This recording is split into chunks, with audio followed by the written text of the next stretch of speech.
안녕하세요. 최프란입니다. 자, 오늘은 드디어 Cognitive Design System, 요 페이퍼를 여러 개의 페이퍼로 이루어져 있는 거고요. 거기다가 이제 또 디지털 나리지에서 도대체 뭐 Cognitive Design System이 어떤 역할을 하는지, 그런 미슬랩 선생님 에비던스 센터 디자인을 쭉 많이 해왔으니까. 근데 계속해서 사이팅이 되는 부분이 자동문항 생성이라든가 뭐 이쪽이 이제 수잔 선생님의 이슈인데, 이제 그 부분 가지고 우리가 이제 오늘은 조금 깊게 한번 파보도록 하겠습니다. 이거는 렉처 노트에서 나왔지만 중요한 렉처는 이거죠. Cognitive Design System Approach for Generating Valid Test. Generating 하고 valid 한다라는 용어를 그냥 제목에다가 딱 쓰셨어요. validity가 얼마나 중요한데. 야, valid 한 테스트를 generating 시키는 거 내가 한번 가르쳐 줄게. 뭐 이런 느낌이에요. 그래서 application to abstract reasoning, psych method에 이제 publish가 된 거고. 이 전체적인 이 강의는 두 가지의 하나의 북 챕터도 포함이 됩니다. 이건 페이퍼고, using cognitive psychology to generate item and predict item characteristic이라는 요것도 이제 포함이 되고요. cognitive psychology가 두 가지가 항상 cognitive science가 AIG에 어떻게 들어오냐 막 이렇게 계속 물어보시거든요. definition AIG는요, 테크놀로지하고 cognitive science를 사이코메트릭에다가 접목하는 거예요. 두 가지를 접목해서 우리 사이코메트릭을 확 업그레이드 시키는 거거든요. 그런데 거기에 이제 코그니티브 사이콜로지가 들어오는 각도가, 앵글이, 코그니티브 사이언스를 집어넣는 앵글이 미슬레브 선생님이 보시는 관점하고 수잔 선생님, 엠브레스턴 선생님 보는 관점 조금 틀려요. 두 가지가 들어오는 관점, 코그니티브 사이언스가. 그래서 그거를 잘 보시고, 미슬레브 선생님은 에듀케이셔널 매저먼트라든가 테크놀로지 쪽을 중점적으로 보시는 거고, 그러면서도 코그니티브 사이언스를 이야기를 하실 때 knowledge representation이라는 그거를 가지고 들어오시는 거고, 코그니티브 사이언스를 이야기를 하시는 거고, 수잔 선생님이 코그니티브 사이콜로지 사이언스를 이야기할 때는 코그니티브 모형, 인지 모형이라는 거를 하는, 뭐 대륙의 관념론이라든가 이쪽 계열에 계신 분들이 바라보면 논리 실증주의적인 관점으로 이것을 바라보십니다. 그래서 두 가지 관점이 조금 틀린데 두 사람 다 코그니티브 사이콜로지를 이야기하고 있구나. 이 거를 알고 계시고, 이걸 보시면 이 왼쪽에 했었던, 우리가 지금까지 계속 했었던 미슬레브 선생님의 에비던스 센터 디자인 관점이 어떤 식으로 여기에 영향을 미치는가와 컨트라스트가 되면서 좀 이해가 조금 되실까. 시간이 조금 걸려요. 이거를 좀 천천히 들여다보셔야지 그냥 페이퍼 하나만 보시면 이게 무슨 말을 하는 건지, 어떻게 연결된 건지를 모를 텐데, 이제는 이제 뭐 이때까지 한 달 넘게 계속 이렇게 강의가 진행되고 있으니까 이제 그 연결점을 찾는 거에 조금 중점을 두시면 될 것 같습니다. 백그라운드를 조금 말씀을 드리면요, 마델 체인이라는 용어를 제가 만들었어요. 마델 체인은 모델을 체인으로 연결시키는 그런 컨셉이에요. 왜냐하면 디지털 나리지를 하려고 하면 우리가 어떤 프로시저랑 프레임워크가 있어야 되잖아요.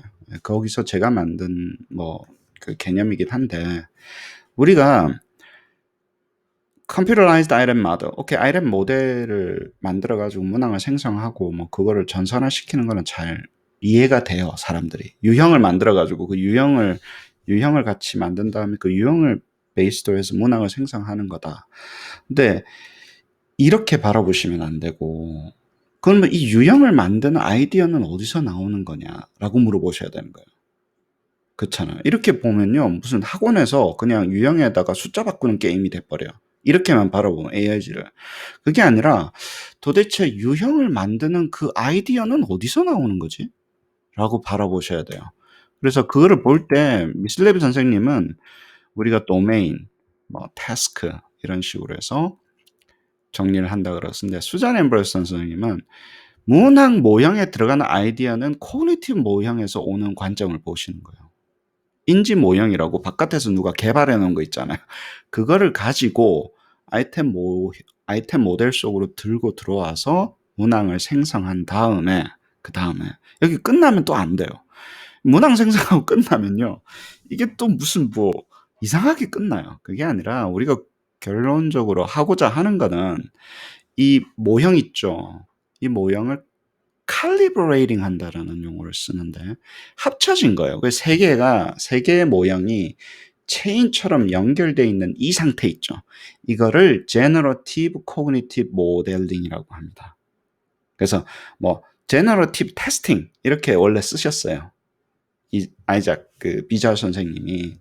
근데 저는 그거를 Generative Testing이라고 안 그러고 Generative Cognitive 모형 이런 용어를 쓰고 우리가 이제 그 미슬레브 선생님이 이제 건드리다가 약간 마신 부분을 제가 정리를 해서 온톨로지 모형이라고 해서 그러면 이 태스크 모델에서 핵심적인 역할은 지식인데 지식이 있어야지 태스크로 만들잖아요. 지식의 스트럭처 그거는 어디서 오느냐 그것도 모델링을 해야 되니까 제가 그것을 온톨로지 모형이라고 그랬던 거예요. 기계가 사람이 알고 있는 지식을 기계의 지식으로 전환을 시키려면 모형화 작업이 처음에 거쳐져야 되니까 그것을 제가 저번 시간에 이야기했던 온톨로지 모형이라고 해서 지식의 아주 그 근간이 되는 스트럭처를 가지고 와서 기계가 이해할 수 있는 형태로 만들고 그것으로 태스크를 만들고 그 다음에 아이템을 만들어서 생성한 다음에 그 문항의 캐릭터리스틱을 칼리브레이팅, difficulty modeling이라는 용어를 쓰거나 뭐 이러는데 난이도를 예측을 하는 모형을 만드는 거예요. 그러니까 문항이 생성되잖아요. 예를 들어서 모형을 만들고 근데 그 문항의 난이도를 모르잖아요, 우리가. 근데 그 문항의 난이도를 하나하나 다 separately calibrating 하면요. 망하는 거예요, 그대로. 우리 사이코메트릭 입장에서는 그 문항이 너무 많아져가지고 칼리브레이션이 안 되잖아요. 그러니까 칼리브레이션을 도와줄 수 있는 모형까지 만들어줘야지 이게 끝나는 거예요. 그래서 이 파란 부분을 Generative Psychometric Modeling이라고 하는 용어고 그다음에 온톨로지를 집어넣은 거는 그러니까 기계화 시키려다 보니까 이게 없으니까 안 되더라고요. 기계한테 기본적으로 지식을 안 주면 이것도 또 사람이 수작업으로 만들어야 되잖아요. 그러면 이게 일을 안 해서 제가 온톨로지 모형을 집어넣고 이렇게 되면 우리가 뭐라고 이야기할 수 있냐면요. 지식 기반 시스템이라고 그래요. 이게 knowledge based system이라는 용어를 쓰거든요. 그 knowledge engineering이 되는 거예요. 요거를 이제 이게 어려운 부분이지만 우리한테는 조금 생소한 부분인데 이거를 집어넣어서 기계가 이해할 수 있는 형태로 만들어서 generative calibration 하는 거를 지식 기반 예를 들어서 generative calibration modeling이라고 이야기를 하자. 여기까지가 이제 정리가 될 수 있고요. 이거는 안 하셔도 돼요. 수작업으로 다 이 부분이 다 휴먼이 다 한다 그러면 상관없는데요. 집어넣으면 이제 이게 되는 거예요. 이제 기계화를 시키려면 이제 이렇게 가야 된다는 게 저의 관점이고. 그러면 여기까지는요, 사실은 그냥 뭐 문항 만들고 끝나요. 문항 칼리브레이션 시키고 해서 전통적인 사이코메트리션이 여기서 끝나는데, 여기는 서머티브에서 끝난다라는 거예요. 이렇게 만들면 그냥, 뭐, 세타 값 잘 에스티메이트 하고, 베타 값 잘 프레딕트 하니까, 그냥 기존에 있던 서머티브 어세스먼트 잘 도와주는 걸로 그냥 끝나는 거예요, 여기서는. 그런데 제가 갖다 붙이고자 하는 거는 학생의 성장 모형, 프로그레션 모형을 만들어서 데이터를 그냥 우리 소위 말하는 나래비 세우는 걸로 하지 말고 학생의 성장을 맨 끝에 놓고 그 성장이 잘 되게끔 하는 Adaptive Generation 마주를 집어넣자라는 거예요, 여기에. 왜냐면 칼리브레이션만 하고 끝나는 게 아니라 그 성장이 잘 되게끔 우리가 진단도 하고 처방도 하는 그 Adaptive Generation을 여기에 넣는 거예요. 근데 여기는 뭐 대단한 것 같은데 사실 이게 잘 되어 있으면 뒤에 칼리브레이션까지 잘 되는 모형이 있으면 칼리브레이션 모델이 있다고 봐요. 그럼 그 난이도에 맞는 뭐 숙제라든가 이런 걸 만들어주는 거는 사실 쉬워요. 이게 없어서 그런 거예요. 그쵸? 그러니까 요 부분을 우리가 잘 알고 나면 여기는 캐시나 저 같은 경우는 컴퓨터 어댑티브, 포머티브, 알고리즘은 그냥 성장이 잘 되는 잘 될 수 있는 과제를 생성해 주자. 뭐 그런 거기 때문에 여기는 그냥 알고리즘으로 끝나요. 여기는. 이분이 대단하게 여기시는데 이게 대단하려면 왼쪽 오른쪽 있어야지 이게 대단해져요. 그래서 맞춤형 교육, 뭐 러닝 애널리틱 할 때 이게 되게 좋잖아요. 어댑티브 제너레이션이 꽂힌 것 같은데 사실은 이게 있으면 이건 쉬워요. 그리고 항상 오른쪽에는 또 그냥 세타만 계산하는 게 아니라 멀티 디멘셔널한 스페이스에서 성장하고 있는 아이들의 그 성장 모형이 있어야 돼요. 거기 있어야지 우리가 이거를 생성해 줘야 되겠다는 의사결정이 내려질 수 있잖아요. 이건 잘하는데 잘하고 있는데 여기에 힘들어하고 있구나. 이거는 속도가 느리구나. 성장 속도가. 그러니까 속도를 빠르게 하기 위해서 우리가 뭘 생성해 줘야 되겠다는 알고리즘이 붙을 수가 있는 거죠. 그래서 전체가 다 한꺼번에 돌아가는 겁니다.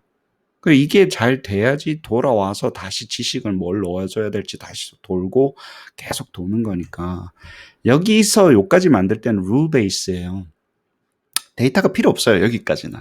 그냥 이제 사람이 기계랑 같이 이렇게 만드는 거고 그래서 여기는 룰 베이스드 하는 모형이 되는 거고 그 다음에 이 룰이 제대로 일을 하기 위해서 우리가 옵티마이징을 해야 되겠죠. 난이도를 룰만 가지고 만들 수는 없잖아요. 칼리브레이션 할 때부터는 데이터가 들어와야 되죠.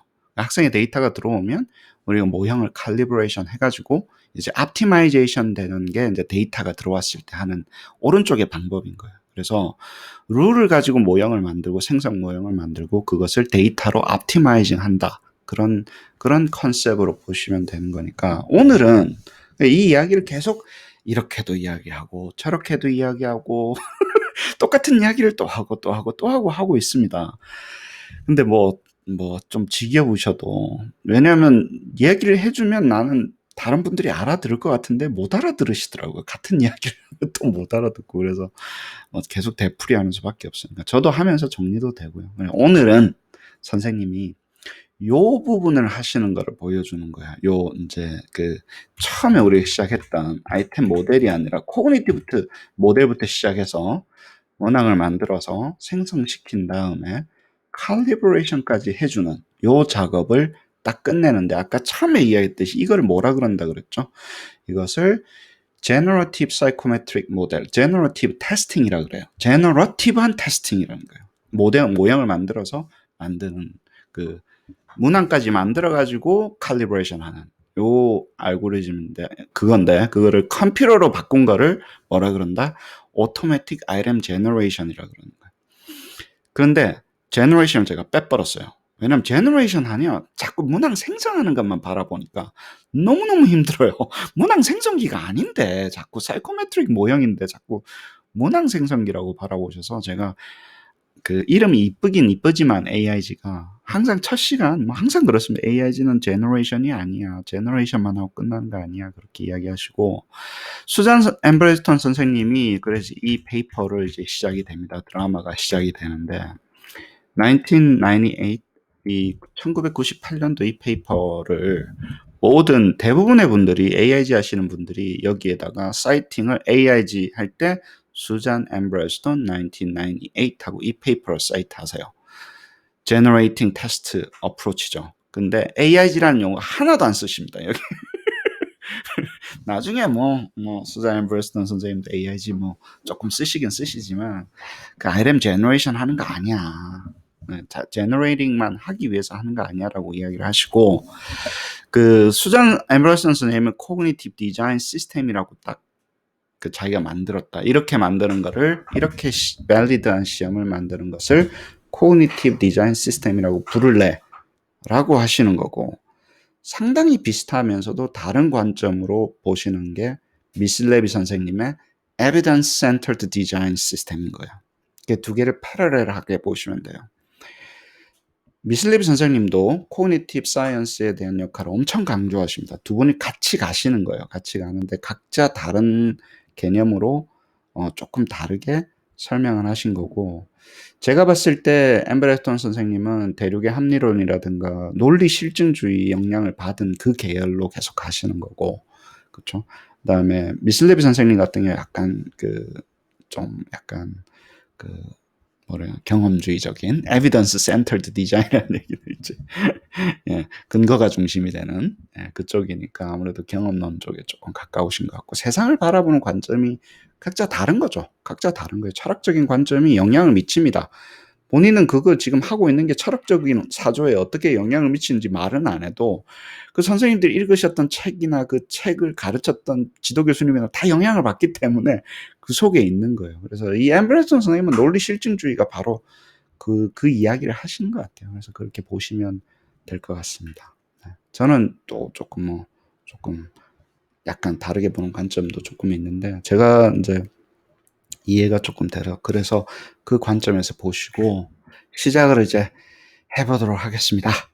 자, 우리가 코그니티브 사이언스에 대한 임팩이 테스팅에 어떻게 가는지에 대해서 예를 들어서 하고 싶다, 이야기를 하고 싶다라고 하시는 거예요. 코그니티브 티어리가 도대체 테스트에 어떤 영향을 미치는지에 대해서 우리가 다른 에리어잖아요.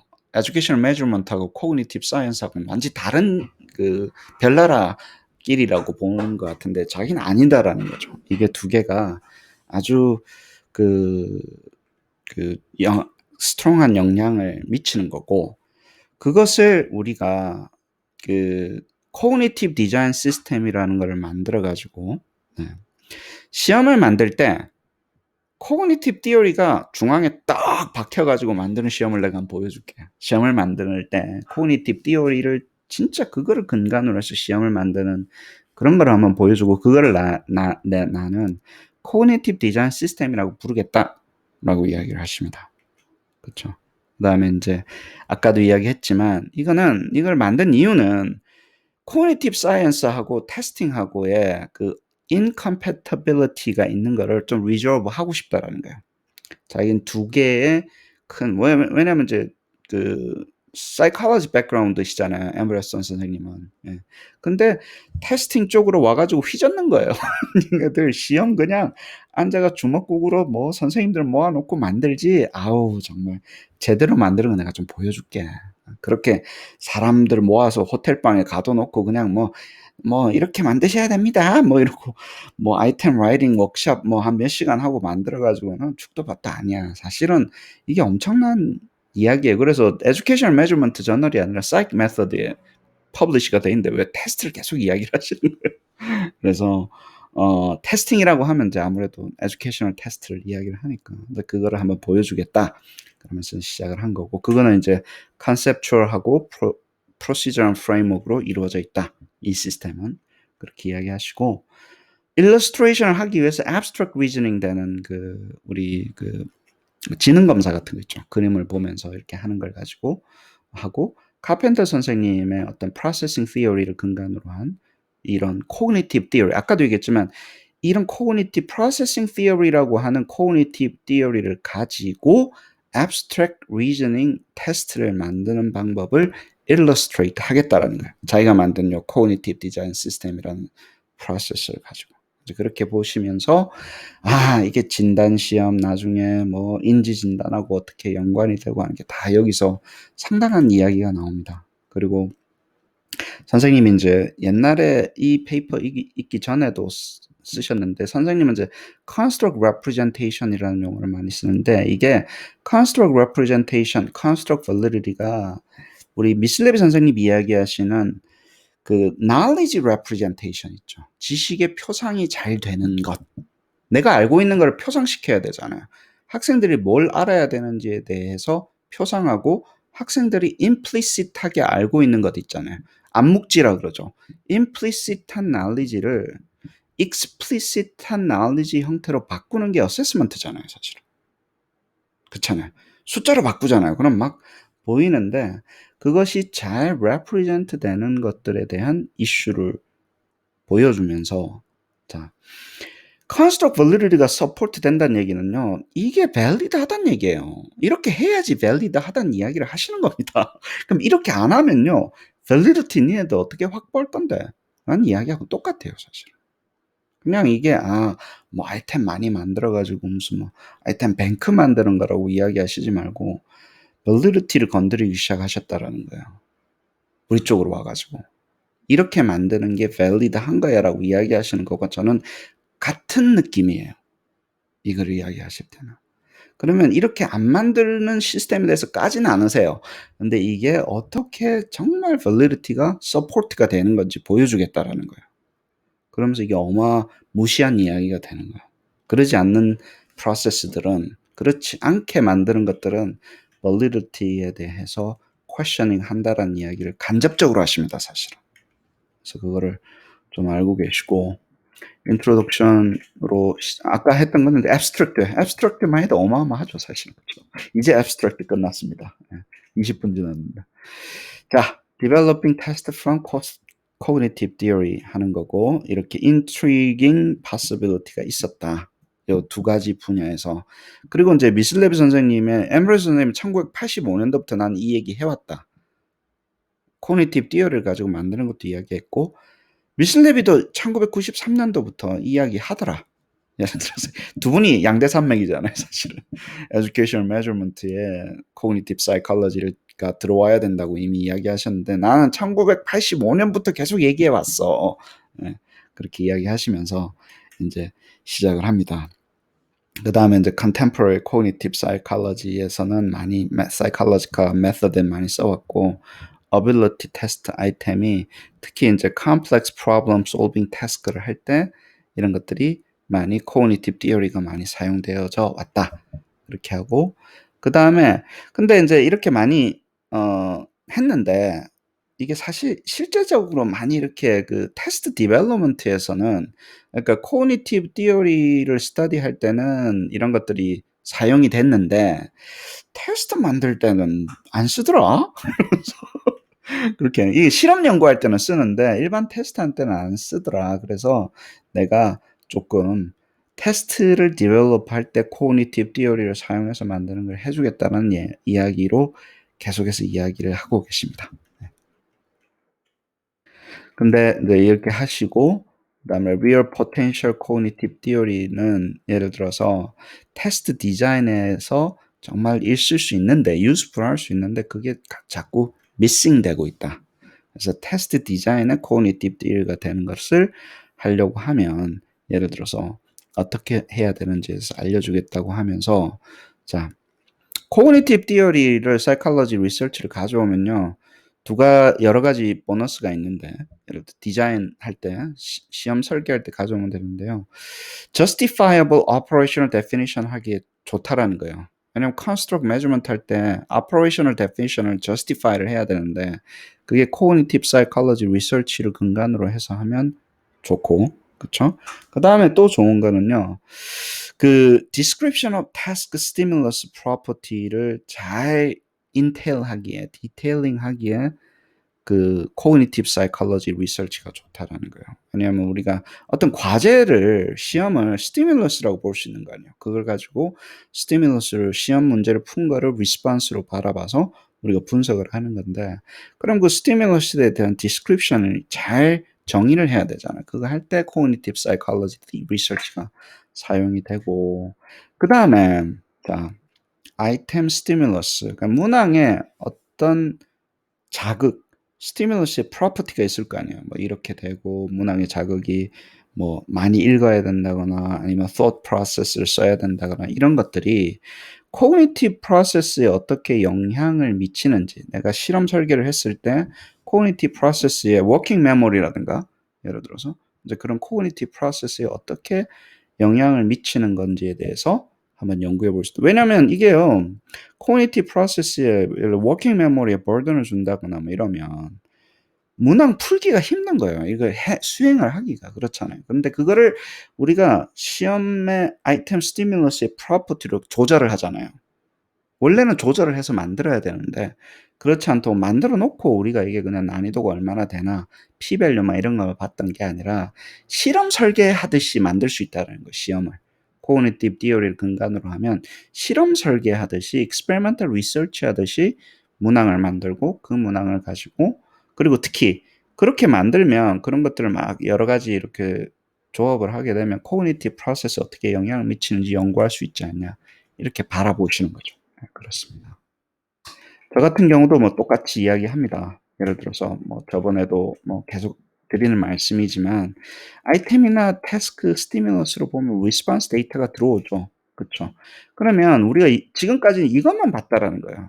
뭘 만들어 놓고 이 친구들의 correlation, response 데이터 0101만 가지고 나서 세타 값 estimate 하거나 베타 값 estimate 하는 정도로 끝났다라는 거예요. person parameter가 뭐 얼마다 예를 들어서 그다음에 난이도가 어느 정도 된다 문항별로. 그러니까 얘네들의 correlation, response 데이터의 correlation 분석하는 걸로 끝났고 그리고 이 친구들이 아이템은 그냥 implicit한 expert의 knowledge. 그쵸. 암묵적인 그 전문가의 지식에서 매뉴얼리 라이팅 돼서 나왔기 때문에 얘가 잘 안 보인다라는 거예요. 도대체 어디서 무슨 아이디어로 얘가 나왔는지에 대해서는 잘 모른다라는 거예요. 왜 도메인은 좀 나누죠. 뭐 챕터 1, 챕터 2 수학 문제 뭐 예를 들어서 뭐 이 영역 문제 요렇게 좀 쪼개지만 결국에는 여기서 무슨 아이디어로 나온지 보는 게 아니라 이렇게 보지 말고 이걸 코딩을 하게 되면 우리가 모형으로 만들자라는 거예요. 모형으로 만들어서 그거를 가지고 manipulate 해가지고 그 feature를 manipulate 해서 이거를 generate 하게 되면 이 response 데이터가 왜 다른지에 대해서 내가 설명할 수 있는 모형이 여기 나오는 거예요. 중간에. 여기 나오는 거예요. 모형이. 그쵸? 생성 모형이요. 결국에는 이 난이도를 그 태스크의 난이도를 설명하는 모형이 되는 겁니다. 그걸 그러기 위해서 이 모형을 만들기 위해서 우리가 이 방법을 통해서 문항을 generating 시키는 거예요. 그래서 이거를 generative psychometric 모형이라고 한다. 이제 그러면서 제가 뭐 어쩌고저쩌고 적어 놨어요. 예. 특히 이제 제가 강조하는 거는 이거를 이제 digitalizing 하니까 이 knowledge representation들이 모델이나 principle이 결국엔 knowledge representation이잖아요. 근데 이제 digitally explicit하게 나타난다. 그런 용어를 쓴 거죠, 저는. 디지털 knowledge에서. 그렇습니다. 자, 그렇고 그 다음에 abstract reasoning, spatial rotation task. 우리 IQ 검사할 때 하는 것 계속 나오는 거고요. mind's eyes, 뭐 physical rotation, 그 하고 그 다음에 이제 여기서 보시면 이제 얘기 나오는 거예요. 예를 들어서 우리가 이런 공간 지각력 문항을 만들 때 예를 들어서 각도 바꾸지 않냐. 각도를 바꿔가지고 돌리잖아요. 머릿속에서 이렇게 돌려보는 거예요. 우리가 바라보는 건 2차원 공간에서 문항을 그림으로 푸는 건데 사람은 3차원적으로 추상화시켜서 생각할 수 있잖아요. 그러려면 이제 각도가 angular disparity가 있을 텐데 처음에 시작했던 figure하고 target figure 원래 가야 되는 것과 이게 각도가 사실은 processing difficulty에 영향을 줄 수 있다. 딱딱 90도로 이쁘게 나와 있으면 쉽죠. 근데 애매하게 270도 돼 있으면 더 돌려야 되잖아요. 예를 들어서 한 바퀴 더 돌려야 되는 이런 것들을 조절을 하면 이게 난이도에 영향을 미친다라는 거예요. 왜냐하면 processing difficulty에 영향을 미치기 때문에 그게 데이터로는 예를 들어서 난이도가 어려운 문항으로 나온다라는 거예요. 그럼 우리가 조절할 수 있지 않겠냐라는 거예요. 그 그림을 그려주는 앵글을 조절을 하면 훨씬 더 어려운 문항으로 만들 수도 있고 쉬운 문항으로 만들 수 있다라는 거예요. 그렇게 바라보는 거예요, 시험을. 그 문항의 엘리먼트를 바꾸는 걸로 해서 하는 거고. 그리고 그것은 리스폰스 타임에도 영향을 미친다는 거예요. 90도면 직관적으로 딱 나오는 게 270도만 돌리고 뭐 하든지 뭐 애매하게 223도면 한 번 더 돌려봐야 되잖아요. 그러면 그 시간에도 영향을 미친다는 거예요. 그래서 difficulty와 response time을 dependent variable로 놓고 여기서 말하는 angular disparity를 independent variable 놓은 다음에 이것들이 difficulty에 어떻게 영향을 미치는지를 잡으면 모형을 잡으면 결국에는 우리가 어떤 각도에서도 어떤 각도 1도를 바꿀 때마다 난이도가 어떻게 바뀌는지에 대해서 전체적으로 generalizing해서 볼 수 있는 형태가 존재한다는 그게 모델링이잖아요. 데이터 몇 개만 가지고 이런 모델을 셋업을 하면 중간에 generalizing 할 수 있는 형태가 나온다는 게 이게 이제 그 아이템 difficulty 모델, 저는 calibration 모델이라고 하는데 문항의 calibration 모델에 꽂힙니다. 모형을 만들 수 있다라는 거. 그러면 저희가 다 생성 안 해도 된다는 거예요. 한 10개만 해가지고 모형을 만들고 나면 나머지 생성 안 됐던 한 50개나 뭐 수백 개도 예를 들어서 난이도가 예측이 가능하다라는 거예요. 모형이라는 게 예측을 하기 위해서 그런 거잖아요. 그렇죠? 이제 그렇게 할 수 있다라는 게 이 argument입니다. 그다음에 뭐 여러 개 뭐 explain 할 수도 있고 템플릿 모델을 잘 explain 하는 것들. 비자 선생님이 인제 제가 항상 AIG 할 때 또 나오는 그 제너러티브 사이코메트릭을 만드신 용어를 만드신 분이라고 저는 보는데 요 선생님의 페이퍼하고 91년도 페이퍼하고 그다음에 그 수잔 선생님의 1998년 이 페이퍼가 이제 AIG의 근간이 되는 페이퍼인데 전산화를 잘 하시지는 않으셨어요. 네, 아직도 뭐 안 돼 있는 거고 저는 전산화를 계속해서 또 러닝 애널리틱으로 이렇게 확장시키고 있는 중이고 그렇습니다. 그래서 이제 두 가지가 있고 여기까지가 됐고 이제 predicted 된다는 얘기야. 항상 difficulty가 predicted 된다는 얘기야. 잘 된다라는 거예요. R이 뭐 0.65 정도 되니까 내가 이미 생산을 안 했던 것도 우리는 예측 가능하다는 거예요. 난이도가. 이 모형이 잡히면. 근데 모형이 잡히기 위해서는 우리가 데이터가 있어야 되겠죠. 그죠? 그것을 calibration 데이터 혹은 머신 러닝 컨셉으로 보면 트레이닝 데이터라 그래요. 데이터가 있어서 모형을 트레이닝 시킨 다음에 머신 러닝으로 이것으로 다시 우리가 난이도를 프레딕트 한다는 용어를 씁니다. 그래요. 그다음에 rarity of construct validity study. 여기 이제 부족하다라는 거예요. construct validity study가 참 부족하더라. 그래서 이 페이퍼는 construct validity를 잘 보기 위해서 했다. 예를 들어서 validity를 어떻게 구성을 하는 건지, 어떻게 테스트하는 건지, 실제 시험 만들어가지고 validity study를 해야 되지 않냐. 지금 first and foremost 중요한 거잖아요, validity가. 그러니까 validity study를 해가지고 하는 방법도 가르쳐주고 내가 제너러티브 해가지고 그다음에 여러 가지 그걸 통해 가지고 내가 한 것을 보여주겠다. 그리고 아까도 이야기했지만 deep incompatibility between area에 내가 다리를 놓겠다. education testing과 cognitive psychology의 그 두 가지에 내가 다리를 한번 놔주겠다. 이런 용어를 쓰십니다. 자, 그다음에 뭐 여러 가지가 있는데 그럼 왜 이때까지 되게 힘들었을까? 사람들이 왜 이렇게 좀 cognitive principle이 테스트 디자인에 왜 힘들었을까? 이렇게 보시면요. 대부분의 시험들이 자꾸 이미 만들어진 시험을 가지고 테스트 스코어의 코릴레이션만 보더라는 거예요. internal consistency 보거나 무슨 뭐 IRT만 봐가지고 그냥 뭐 난이도만 모델 핏만 하고 이미 만들어진 시험을 가지고 분석하는 건 한계가 있다라는 거예요. 이거는.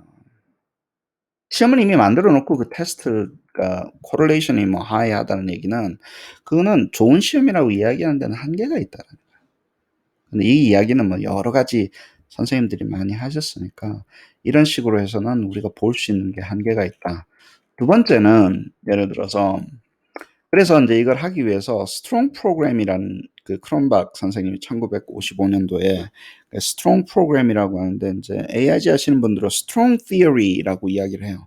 시험을 만들 때 스트롱 티어리를 가지고 하는 거는 뭐냐면 systematically test specific aspect construct meaning을 하기 위해서 이제 strong theory를 들고 나오셨는데 예를 들어서 그리고 weaker 한 거는 이제 typical한 테스트를 만들 때는 weaker 프로그램을 쓰더라. 왜냐면 이거를 strong한 프로그램 이론을 가지고 시험을 만들어야 되는데 그러지 않고 그냥 만들어 놓고 correlation만 계속 보고 response 데이터만 분석하는 걸로 일반적으로는 사용하더라. 1988년도에.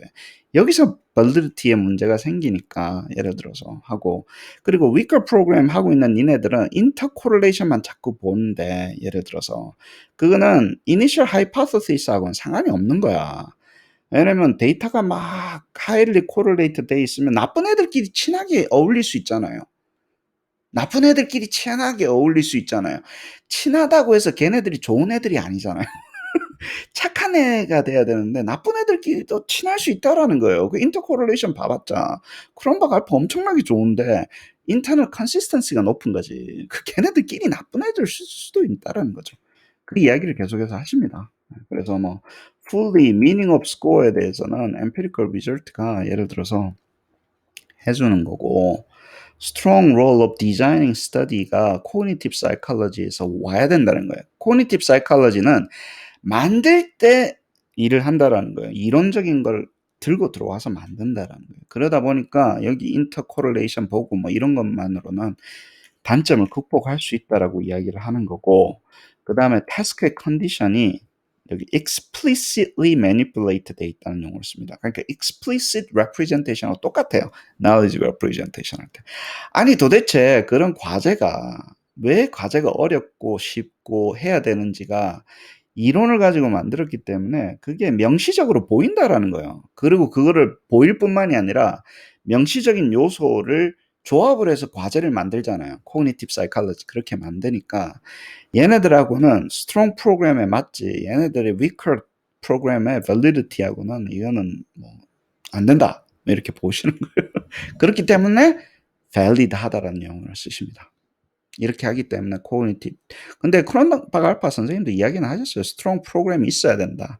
그런데 in fact, however, much weaker programming typical in test development 이렇게 이야기하시면서 후드를 까시네요. 네, 그렇습니다. 그 다음에 cognitive cannot fully impact testing unless 이게 자 보세요. 그러니까 cognitive theory가 테스팅에 진짜 잘 영향을 미치려면 얘가 중심이 돼야 된다라는 거야. 이게 중심이 되면서 시험을 만들어야지 theory를 중심으로 시험을 만들어야지 소위 말해서 여기 말했던 이 valid한 시험을 만들어 줄 수가 있다. 이렇게 이야기를 하시는데 이제까지는 theory 중심으로 안 만들고 그냥 전문가들 앉아가지고 만들었다는 거예요. 근데 그렇게 보면서 이제 문제가 생긴다라고 바라보시는 거고, 자 그래서 이 아티클은 cognitive design system approach를 이야기하겠다면서 이제 시작을 하십니다. cognitive design system은요, construct validity를 하기 위해서 예를 들어서 cognitive complexity를 manipulating 합니다. 그러니까 어떻게 어렵고 쉽고를 이론을 근거를 가지고 그것을 manipulating 해가지고 시험을 만들어야 된다는 거예요. 그러니까 요소를 가지고 시험을 만들어서 complexity를 해야 되고, 그렇죠? 그러면 item can be designed to measure target aspect process라는 거예요. 그러면 문항은 뭐냐면요, cognitive process 있죠. 예를 들어서 뭐 working memory가 여기서 이제 target abstraction이 나오는데 그것을 측정하기 위해서 문항을 만든다라는 거예요. 그것에 영향을 미치고 그것에 어떤 식으로 manipulating 한 것으로 해서 우리가 stimulus feature를 specification을 바꿔가지고 그 processing에 influence가 되는 형태로 바꾸기 때문에 뭐 cognitive diagnostic modeling도 여기서 나오기 시작한다는 거예요. 그 cognitive theory를 가지고 working memory나 뭐에 영향을 미치게끔 요소를 찾은 다음에 그 요소를 바꿔가지고 시험을 만들기 때문에 cognitive한 프로세스에 대해서 진단이 가능하다라는 거예요. 그렇게 바라보시는 거예요. 그리고 뭐 컨셉이고 프랙티스고 뭐 이렇게 쭉쭉 이야기를 하시고요. 다른 거는 뭐 아까 했던 이야기고, 자 그러면 이렇게 물어보실 수 있죠. 그러면 이거를 이제 어프로치를 하시는 뭐 이론이 있어야 돼요. 얘네들은 cognitive design 시스템 하려면요 무조건 cognitive theory가 있어야 돼요. 그 theory를 카펜터 선생님의 processing theory에서 가져오시는 거예요. 카펜터 선생님이 processing theory라는 걸 만들어 놨으니까, 그리고 이런 것들이 Ravens Progress Matrix 같은 APM 같은 데서 많이 쓰이더라. 예를 들어서. 근데 요 1992년도에 Ravens 나왔고 Process Information Processing Theory를 가지고 근간으로 해서 이런 어세스먼트에 적용을 시킨 것을 내가 자기도 이제 ART라고 만드셨더라고요. ART라는 Abstract Reasoning Test라는 걸 내가 만들었다. 1995년도에. 만들었을 뿐만이 아니라 이것을 실제 이거를 가지고 만들었는데, 나도 만들었는데 그거를 가지고 한번 해보겠다라고 이야기하신 거예요. 근데 이쪽이 이제 뭐 더 장사가 잘 돼, 이거 뭐 되고 있는지는 모르겠는데 레이븐스 프로그레스 매트릭스 같은 경우는 우리가 되게 유명하죠. 근데 그거랑 거의 비슷한 거를 만드셨어요. 선생님은 이제 이거를 그 코그니티브 디자인 시스템을 통해서 그 제너러티브 사이코메트릭 모델로 만드신 거고, 이번에 이 페이퍼가 다 그것을 이제 validating 하고 데이터 애널리시스 한 페이퍼가 됩니다. 자, 그 다음에 이제 본론으로 코그니티브 디자인 시스템으로 들어갑니다. 코그니티브 디자인 시스템을 여기 선생님은 두 가지의 프레임워크로 나누셨어요. 하나는 컨셉추얼 프레임워크이고 나머지 하나는 그 프로시저럴 프레임워크예요. 우리가 이 강의 처음에 시작할 때 프로시저럴 프레임워크 제가 여기서 보여드렸죠. 여기서 어디죠? 여기 예. 그러니까 저는 이거를 procedural framework이라고 봤잖아요. 결국엔 데이터가 어떤 식으로 이 파이프라인 속에 모델 파이프라인 속에서 왔다 갔다 하는가를 보는가를 제가 이거를 디지털 나놀리지의 procedural framework이라고 이야기했잖아요. 그거랑 비슷한 이야기를 여기서 선생님이 뭐 저도 훔쳐온 거죠. 선생님의 이야기를 제가 훔쳐가지고 하는 거니까 예, 다른 분이 하는 거고. 근데 선생님은 conceptual framework도 집어넣으세요. conceptual framework은 뭐냐면 이게 재밌는 게 그 latent variable이 뭐냐라는 거예요. construct이 도대체 뭐냐라고 이렇게 define을 하는 겁니다. 그래서 조금 중요합니다. 왜냐하면 근데 크롬박 알파 선생님의 알파 선생님의 크롬박 선생님의 conceptualization은 예를 들어서 이거는 의미, construct의 의미를 시험이 만들어지고 나서의 의미를 중점적으로 했다라고 보시는 거예요. 그러면 이제 웨이스 어디다가 주냐면 제가 이렇게 그림을 좀 그렸어요. 네트워크 뭐 normal logical network 뭐 많이 나오잖아요. 우리 G theory 뭐 G 좋아하시는 분들 있습니다. 저기 중부지방 가면 G theory 좋아하시는 분이 있는데 결국에는 선생님이 뭐 이렇게 이 theoretical한 construct space가 있고 empirical한 observable space가 연결이 되고 뭐 measurement를 하는 게 이걸 하시는데 크롬박 알파 선생님이 이 선생님이 보시는 관점은 뭐냐면 수잔 선생님이 보시는 관점은 뭐냐면 엠브레스턴 선생님은 이렇게 바라보는 거는 예를 들어서 이 친구들의 코릴레이션을 가지고 얘네들의 의미가 만들어진다라는 거예요. 그러니까 논리를 가지고 얘가 만들어진 게 아니라 그러니까 이 에비던스가 너무 이 경험주의적인 관점이라는 거예요. 이거의 코릴레이션 속에서 모든 의미들이 다 나온다라는 거예요. 이렇게 바라보면. 컨스트럭 의미가 얘네들이 어떻게 relate 돼 있고 하는 결국에는 얘네들 코릴레이션을 근간으로 해서 보기 때문에 아까도 얘기했지만 시험이 만들어지고 난 이후에 대한 관점이라는 거예요. 그럼 그렇게 볼 수도 있습니다. 왜냐면 우리 행동주의 했었잖아요. 저번 시간에 behavioralism 했었잖아요.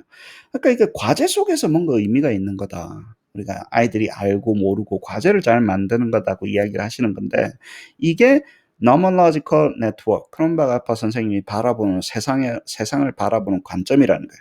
이 코릴레이션으로 의미를 만들어 나가는 것. 예를 들어서 이 관계 속에서 보는데 나는 아니다라고 이야기를 하시는 거예요.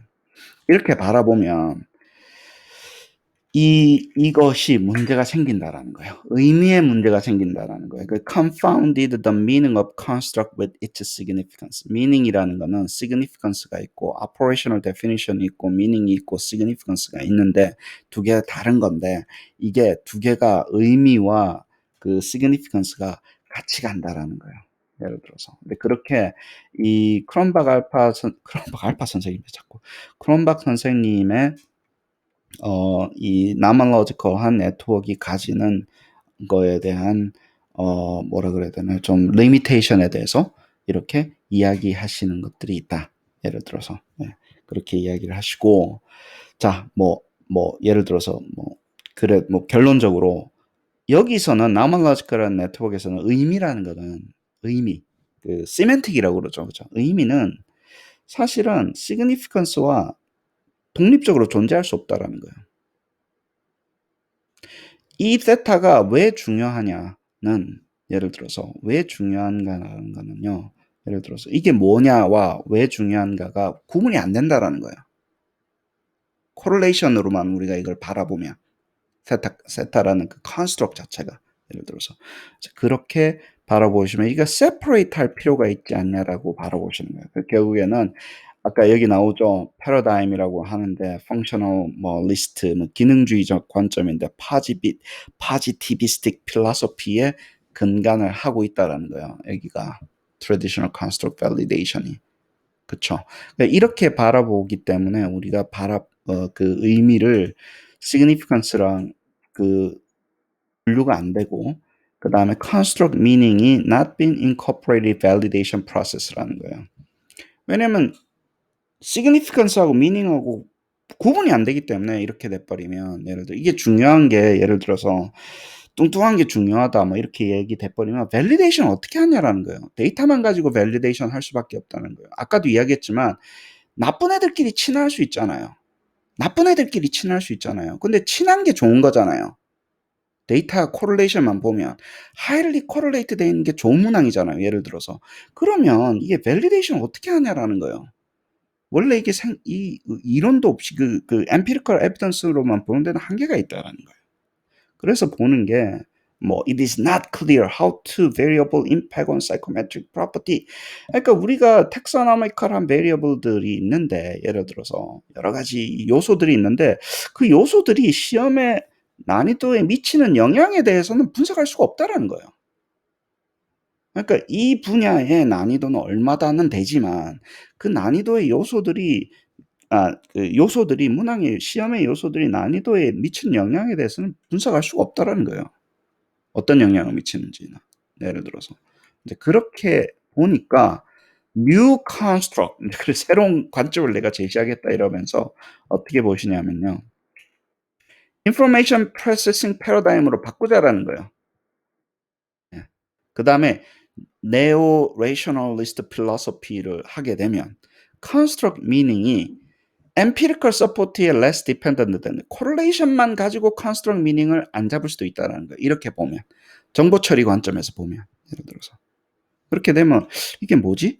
그러면 그러고 나고 이 관점은요. 이론이 construct에 meaning을 주는데 가장 중요하다는 거예요. 그 correlation이 높고 낮고는 secondary한 이슈고 이론이 더 중요하다고 보시는 거예요. 그래서 아까도 얘기했지만 논리 실증주의라고 논리를 먼저 세우고 그거를 가지고 데이터를 분석을 하는 관점이니까 약간 그 대륙의 어떤 저기 영국 경험론보다는 대륙의 합리론이 많이 이렇게 가미가 된 이슈가 되겠죠. 그죠? 먼저 제가 철학적인 백그라운드가 좀 약해가지고 지금은 대충 하고 넘어가겠습니다. 네. 그 다음에 두 번째는 role of theory, 테스트 디자인이 되어 있는 것을 조금 강화시켜 줄 수 있는 이유가 뭐냐면 보세요. meaning이라는 것을 만들기 전에 우리가 theory를 가지고 developing test를 할 수 있다. prior to determining meaning을 하기 전에 우리가 시험을 만들 수 있다라는 거예요. 옛날에는 시험을 만들고 나서 데이터가 들어와서 meaning이라는 게 생겼는데 correlation이 없어도 예를 들어서 construct에 대해서 meaning을 가질 수 있다. 그래가지고 시작을 하면서 테스트 디자인이 한다. 컨텐츠는 insensitive result다. 이런 용어를 쓰면서 여러 가지 psychometric criterion,들이 이렇게 된다. 이렇게 얘기했는데 제가 해석을 하다가 좀 말았습니다. 네. 아무튼 새로운 관점은 아까도 이야기했지만 미닝을 하기 전에 우리가 이론적으로 미닝을 확정짓기 전에 이론적으로 테스트가 가능하다라는 게 이 새로운 관점이고 그래서 이 construct validation을 1983년도에 construct representation 그리고 nomothetic span이라는 거를 이야기를 하셨어요. nomothetic span 아까 얘기했던 선생님이 크롬박 선생님이 이야기했던 거가 좀 contrast 되기 위해서 construct representation이라는 거를 만드셨는데요. 이거는 뭐냐면 construct representation은 knowledge representation하고 같은 것 같아요. concerns meaning of test score. 그냥 meaning이라는 얘기가 계속 나와요. 의미, semantic이라는 얘기가 계속 나옵니다.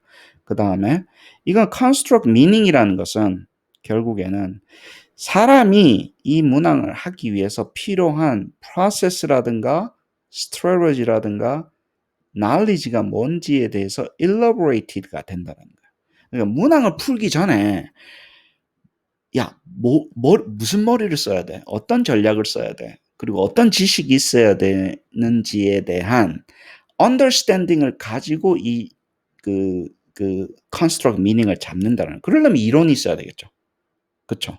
이 문항을 풀 때 어떤 인지적인 과정, 어떤 전략, 그리고 어떤 지식을 가지고 풀었는지에 대해서 잘 고민을 하면 construct representation이 의미가 있어진다는 거예요. 테스트 스코어에 대한 의미가 있어진다라고 보는 거기 때문에 그럼 그걸 가지고 construct representation이 중요하다라는 이야기를 하신 거고 아까도 얘기했지만 construct representation은 construct method하고 task 모델에 있는 것과 같은 건 것 같아요. 저는 에비던스 센터드, 미셀레브 선생님이 이야기하시는 거 이런 걸 잡아가지고 시험을 만들면 시험의 의미가 테스트 스코어에 의미가 있고 interpretation은 use가 더 잘 된다라고 이야기하시잖아요. 그럼 같은 거라는 거예요. construct representation이라는 게 결국 이 모델을 만들면 이 모델과 같은 거고 제가 할 때는 이거를 온톨로지랑 태스크 모델, 아이템 모델이라는 용어를 씁니다. 온톨로지 모델이 있어야지 knowledge의 스트럭처가 보이잖아요. 기계가 이해할 수 있는 knowledge의 스트럭처가 있으니까 construct representation하고 저의 관점에서는 온톨로지 모형하고 태스크 아이템 모델이 같은 의미예요. 저한테는. 뭐 knowledge representation, cognitive science 뭐 같은 이야기를 하는 겁니다. 결국에는 다시 한번 또 이야기를 드리면 모형을 만들자라는 거예요. 모형을 만들 때 사람이 어떤 식으로 풀지에 대한 프로세스랑 스토리지랑 knowledge 스트럭처를 가지고 모형을 만들어서 이 문항을 생성시키자라는 거예요. 근데 이게 눈으로 보이잖아 이제. 도대체 이 문항이 어떻게 나왔는지에 대한 모형이 눈으로 보이죠. 모형이라는 거는 이제 뭐 컴퓨터라이즈드 모형이면 진짜 잘 보이잖아요. 예를 들어서. 이제 그러면 이게 explicit하게 represent가 되겠죠. 옛날에는 그냥 사람이 앉아가지고 만들었는데 사람이 문항을 직접 만들지 말고 모형을 만드세요라고 이야기를 하는 거예요. 근데 어려워요. 어렵긴 하지만 이거를 만들어서 시험을 만드는 관점이라고 보시면 되고 nomothetic span이라고 이야기를 하는 거는 예를 들어서 오른쪽에 만들고 나면 예를 들어서 또 있어요. correlation도 있지만 이거는 이제 elaborated by correlation test score of measure지만 얘네들은 테스트의 미닝을 정하지는 않는다라는 거예요. 크롬박 선생님은 이 correlation 자체가 relation 자체가 테스트의 미닝이라는 거예요. 왜 얘네들이 correlated 돼 있어? 왜냐하면 이것만 보고 결정하지 않고 선생님은 위 뒤에 만들어지는 과정을 고려해서 만들고 의미를 여기서 두는 거지. 이 generating 되는 알고리즘에 두는 거지. correlation에 두지 않는다라는 거예요. highly correlated 돼 있다고 뭐 예를 들어서 세타가 잘 나왔다고 이야기할 수 없다라는 거예요. 계속해서 하는 얘기가 같은 이야기입니다. 여기는 의미가 없다. 대신 이거는 뭘 해준다? consequence라는 거예요. 위에서 왼쪽에서 어떤 이론을 가지고 만들었는데 그것을 결과론적으로는 이게 나온다라는 거예요. 같이 보자라는 거예요. 논리가 있고 논리를 테스트하기 위한 도구로 사용하는 거지. 여기에서 무슨 뭐 스티뮬레이션 큰 의미가 있다라고 보기는 힘들다는 거예요. 왜냐면 머릿속이 얼마나 복잡한데 데이터가 맞았다 틀렸다만으로 머릿속에 뭐가 돌아가는지 안다라고 이야기하는 게 너무 힘들지 않냐라고 보는 거고 이쪽에 보시는 비헤이비어리즘이나 이쪽에 보시는 분들은 야 머릿속에 뭐가 됐든 간에 결국에는 우리가 눈에 보이는 건 이거잖아. 그 의미가 여기에 있는 거지. 보이지도 않는 머릿속에 뭐가 의미가 있어 라고 이야기하셨는데 인지과학이 발달했잖아요. 막 머릿속을 보잖아요. 이제 요즘에는 막 뇌파도 보고 이러니까 머릿속에 뭐가 왔다 갔다 하는지 보이니까 1970년도부터 이게 폭발적으로 이쪽이 생기는 거예요. 옛날에는 이게 고리타분했었죠. 이게 야 어떻게 알아? 머릿속에서 뭐 무슨 프로세스가 있는지 뭐 어떻게 알아라고 했는데 요새는 막 핀도 꽂고 뭐 난리가 아니잖아요. 뭐 뒤집어 씌우고 이래 가지고 뭐 맥박도 재고 이러면서 야 얘가 정말 이런 생각을 thought process를 통해서 cognitive process를 통해서 문항을 푸는구나. 그걸 모형으로 만들어 보자라고 이야기를 하는 거예요. 결국에는 그 이야기를 하는 겁니다. 그래서 어마어마한 타일을 두는 거예요. 사실 관점적으로 보면. 근데 이게 과학의 어떤 뭐 데이터라든가 모델링의 발전을 하면서 이쪽에 이제 많이 넘어오는 거죠. 그렇습니다. 자, distinction은 계속해서 얘기했는데 아까도 이야기했지만 construct representation 여기 아주 representation이 된다는 거예요. 모형 자체가. 그러면 보인다라는 거예요. 여기서 테스트할 수 있다는 거예요. 이게 맞는지 안 맞는지 사람끼리 논쟁을 할 수 있죠. 아니야. 너 이거 이렇게 해가지고 만들 수 있어? 너 이게 맞는 거야? 이런 이론이 있어? 이게 아니 디베이트가 된다라는 거예요. 데이터 구하기 전에. 그래 놓고 뒤에서 adaptive assessment가 왜 되냐면 interpretability of individual difference가 훨씬 더 설명력 그러니까 얘네들이 왜 이렇게 스코어가 높은지에 대해서 설명력이 높아진다라는 거예요. 그런 validity예요. interpretability가 높아지면요. 저희 지금 컨템포러리 관점에서 validity가 높은 거예요. 두 번째는 그렇게 되면 어떤 친구가 있을 때 요 조합을 가지고 만들었잖아요. 조합을 가지고 생성도 맞춤형도 된다라는 거예요. 맞춤형이 요즘 꽃이잖아요, 사실은. 지금 21세기에는 맞춤형, 개별화, 뭐 이게 대세잖아요. 그러면 이 맞춤형 자체가 예를 들어 만들어 놓고 셀렉트 하는 게 아니라 생성 자체를 맞춤형으로 할 수 있지 않냐라는 거예요. 그리고 단순히 서머티브 어세스먼트 하는 맞춤형은 시험의 숫자를 줄이기 위한 거고, 그게 아니라 얘네들이 학습이 잘 되게끔 하는 거를 연습 문제를 생성해 줄 수 있잖아요. 그러면 어댑티브 포머티브 어세스먼트가 될 수 있는 그 단초를 제공한다는 거예요, 여기서. 러닝 애널리틱을 하려면 개별화를 해줘야 되잖아요. 시스템을 만들려면. 그러면 개별화되는 맞춤형 시험뿐만이 아니라 맞춤형 과제도 줘야 되잖아요. 맞춤형으로 시험을 만드는 거는 시험의 숫자를 줄이는 것 외에는 특별하게 하는 게 없어요. 그렇잖아요. 테스트의 랭스를 줄이기 위해서 맞춤형 시험인데 그건 그만, 그게 나쁘다는 얘기야. 그럼 이미 다 했잖아. 다 되어 있잖아. 맞춤형 과제를 스티뮬러스를 태스크를 만들어주는 것도 여기서 나온다는, 그게 저의 주장이에요. 그래서 제가 이거를, 이게 미래로 러닝 애널리틱을 갈 때 여기를 통해서 가는 거구나. 라고 이야기한 거고, 맞춤형 생성이 되기 위해서 하려면 결국에 뭐가 있어야 되면 이 엔진이 있어야 된다는 거예요. 제너레이팅 엔진이 있어야 된다는 거예요. 그래서 이제 그 AIG가 중간에 핵심으로 들어가는 거예요. 컴퓨터 어댑티브 포머티브 어세스먼트를 하려면 AIG가 들어갈 수밖에 없는 이유가 문항이 많아서 뿐만이 아니에요. 맞춤형 생성을 하기 위해서 그런 거예요. 그렇습니다. 두 가지가 합쳐진 거를 뭐 계속해서 같은 이야기를 하는 거고, 프로시저럴 프레임워크는 뭐 여기 선생님이 이제 쭉쭉 이야기를 하시면 재밌는 게 있어요. 뭐 처음에는 뭐 construct representation을 하고 이것을 만든 다음에 develop cognitive test 하고 evaluating 하고, 여기까지는 뭐냐면 이론적으로 한번 만들어 보는 거예요. 시험을 만들어 가지고 이게 psychometric potential이 어떻게 되는 건지에 대해서 우리가 이제 그 이론적인 이론을 근간으로 feature를 다 잡은 다음에 feature와 general feature와 specific feature 이런 거를 잡아 가지고 시험을 만들어서 우리가 evaluation 한번 해보고, 거기에 맞춰가지고 cognitive complexity를 이제 다시 또 해보는 거예요. 왜냐면 이렇게 조합을 하면 어려운 시험이 나오겠네, 이렇게 조합하면 쉬운 문항이 나오겠네, 그걸 가지고 그 distributional item feature, 그거를 가지고 이제 그 feature들을 해보고, 그 다음에 이제 그렇게 되고 나면 generate item to fit specification. 우리가 그 generative, 그러면 그 어떤 특정한 스페시피케이션에 맞춰봐요. 30개 문항인데 요런 능력을 측정할 때 딱 맞는 시험을 만들 수 있지 않을까? 그거를 AI라고 부를까? 되게 귀여우셨어요.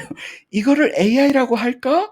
이게 1998년도 페이퍼잖아요. 그때는 AI라는 거를 용어로 쓰면 약간 사기꾼 소리를 들었던 거예요. 그래서 이거가 AI인가? 컴퓨터가 만약에 이걸 해줄 수 있으면, 예를 들어서 이 모형을 만들어서 해줄 수 있으면, 선생님은 수작업으로 문항을 생성을 시킨 거고, 지금은 테크놀로지가 많이 발달을 해가지고 이게 전산화가 되니까 예를 들어서 computerized 뭐 tailored item generation이 되는데, 물음표를 치셨어요. 나 웃겨가지고 진짜 AI 나왔다 이러면서. 왜냐하면 제가 이거를 들고 가서 디지털 나울리지 이야기를 하잖아요. 오토매틱 아이템 제너레이션 얘기하면 많은 분들이 AI 하세요라고 물어봐요. 아니라고 이야기를 맨날 해야 돼요. 그걸 그냥 사이코메트릭, 제너러티브 사이코메트릭 모델 합니다. 맞춤형 생성이 가능할 수 있어요. 이걸 하면, 이런 이야기를 많이 하죠. 그러고 나면 이제 데이터가 들어오면요, 이밸류에이터 하는 거예요. 여기서 데이터가 들어오면 만들어 가지고 사이코메트릭 이밸류에이션 해가지고 사실 스페시피케이션 하고 다시 또 밸리데이션 하고, 그런 과정을 많이 거쳐서 이제 최종적으로 완성을 시키는 게 프로시저럴하게 보는 관점이라는 거예요. 아까는 이제 컨셉츄얼하게 도대체 컨스트럭이 뭐냐? 어디에 의미가 있는 거냐? 이론적인 이론의 의미가 있다라고 보시는 거고, 그거는 컨셉츄얼 프레임워크이고, 프로시저럴은 이렇게 해서 이론을 가지고 모형을 만들어서 아이템을 생산시킨 다음에 밸리데이션 시켜가지고 전체적으로 그 strong program hypothesis, 내가 실제로 이게 어려운 시험일까 쉬운 시험일까, 얼마나 어렵지 얼마나 쉽지까지 전부 다 데이터를 가지고 검증해내는 이 방법을 cognitive design의 procedural framework이라고 부르자라고 이야기를 하시는 거예요. 특히 이제 model validation이라고 그래요. cognitive and psychometric model validation 두 개가 다 들어가 있는 거죠. 왜냐하면 cognitive 모델도 있었고 그 다음에 psychometric 모델도 있었잖아요. 같이 있었잖아요. 예, 같이 있어서 이제 따로 떨어뜨려 놓고 보신 거고 이거를 뭐 이 cognitive 모델을 task 모델이라고 미슬랩 선생님 부르시는 거고 예, 그렇습니다. 그래요. item develop 할 때는 cognitive theory는 단순히 아이템 디벨롭을 하거나 무슨 뭐 셀렉션 할 때만 필요한 게 아니라 아이템 파라미터를 estimate 할 때도 필요하다는 용어를 쓰십니다. 이거를 좀 잘 아셔야 돼요. 자, cognitive theory가 문항 만들 때도 필요한데, 문항 자체를 만들 때도 필요한데, 문항의 요소를 결정을 하고 할 때도 필요한데, 생성시킬 때도 필요하지만, 아이템의 파라미터를 estimate 할 때도 cognitive theory를 사용한다라는 거예요. 이걸 이해를 못 하시면요. 제너러티브 사이코메트릭이 이해가 안 돼요. 태스크 모델은 그냥 문항 만들 때 그냥 뭐 이런 요소를 쓰세요라고 이야기하는 게 아닌가라는 게 아니라 코그니티브 디어리에서 뭘 주냐면요. 피어처를 준다. 태스크에 피어처를 준다라는 거예요. 자, 보세요. 이 이론을 가지고 어떤 피어처를 조합을 해서 문항을 만들잖아요. 그럼 그 피어처를 조합한 값이 존재를 하잖아요. 그걸 가지고 만들었잖아요, 문항을. 그러면 문항의 난이도를 이 피어처의 값으로 문항의 난이도를 프레딕트하는 모형을 만들 수 있기 때문에 이게 유효하다는 거예요. 제너러티브 사이코메트릭 모델이 돈다라는 거예요. 예를 들어서. 그래서 아까 뭐 그림을 그려놨는지 모르겠는데. 네.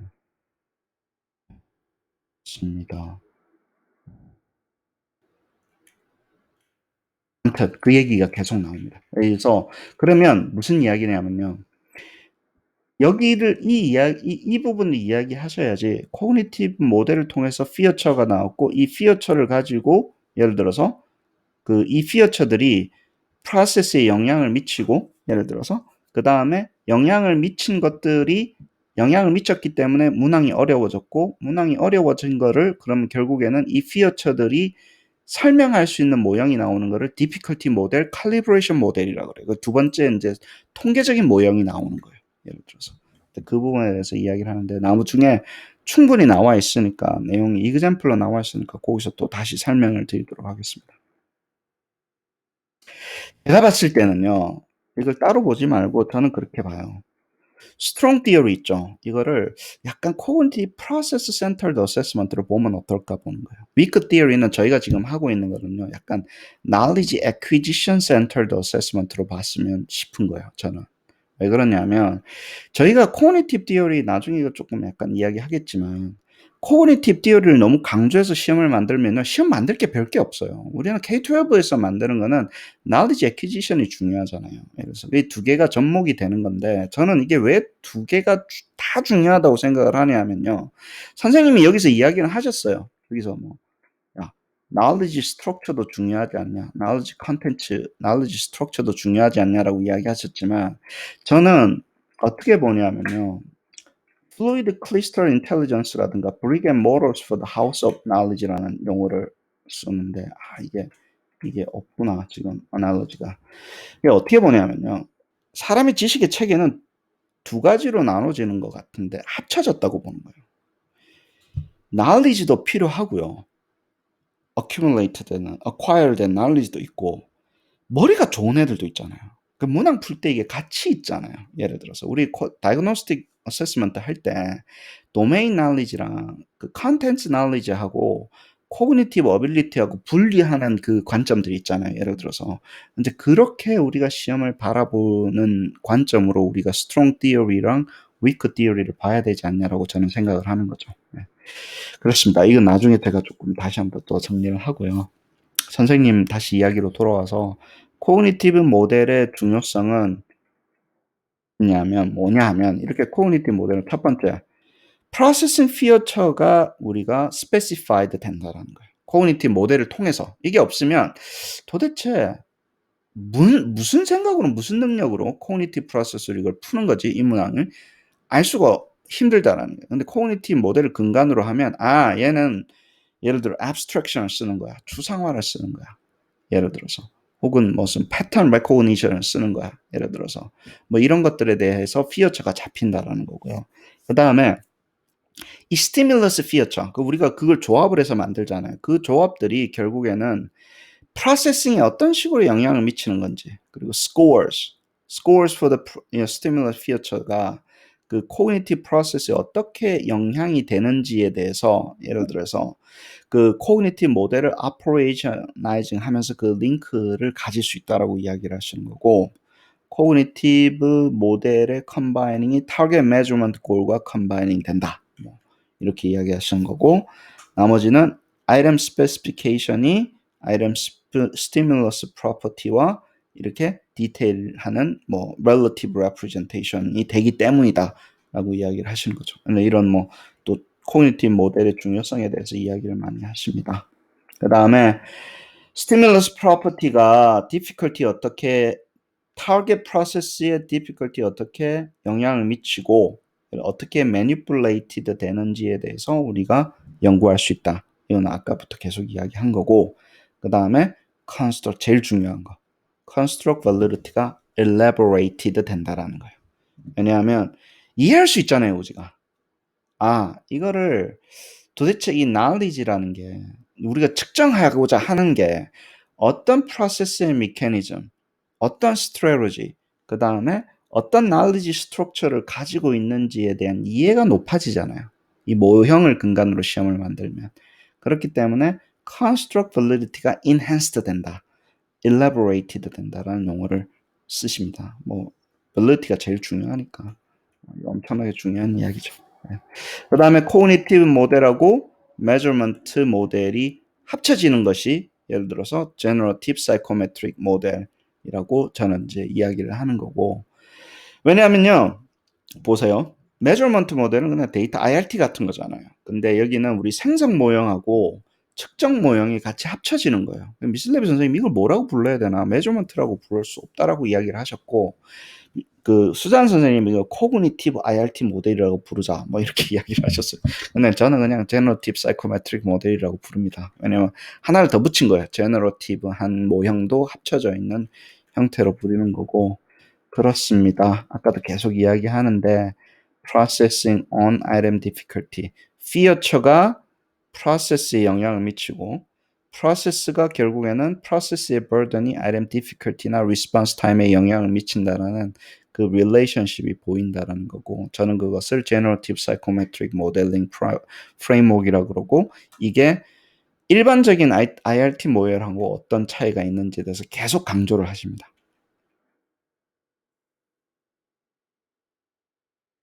그래놓고 LLTM을 이야기를 하시죠. LLTM이 Linear Logistic Latent Trait 모형이라고 하는 건데, 그냥 e to the z over 1 plus e to the z, 그 z를 우리가 나누는 거잖아요. z를 데타와, 그쵸? 원래는 난이도만 있었죠. 여기에 베타만 있었는데 이 베타 값을 그 cognitive feature의 linear composite로 만들 뿐이에요. 우리가 멀티디멘셔널 IRT 할 때는 어떻게 하나요? 이 세타를 linear composite를 하죠. 그죠? 그리고 이제 베타도 이제 그 각 나누는데, 여기는 데타는 그대로 놔두고, 세타는 유니디멘셔널하게 놔두고, 이 베타 값을 리니어 컴포짓으로 만들 뿐이에요. 그러면 이제 난이도가 설명이 되는 모형이 여기 들어가는 거예요. 그것을 이제 가장 쉬운 모형으로 Linear Logistic Latent Trait 모델을 이제 피셔 선생님 거를 쓰는 건데, 수잔 앰브레슨 선생님은 그것을 Cognitive IRT 모델이라고 부를 거다. 이름을 떡하니 그냥 Cognitive IRT 모델 이렇게 붙이셨고, 그냥 LLTM이라고 보시면 되고, 저는 그거를 이렇게 많은 모형들이 이제 여러 개가 있는데 제너티브 사이코모델링에서 칼리브레이션 모델이라고 불러요. 왜냐면 이건 뭐 칼리브레이션 해야 되잖아요. 결국에는 이게 아이템의 칼리브레이션에 더 영향을 미치니까 그냥 칼리브레이션 모델이라고 부릅니다.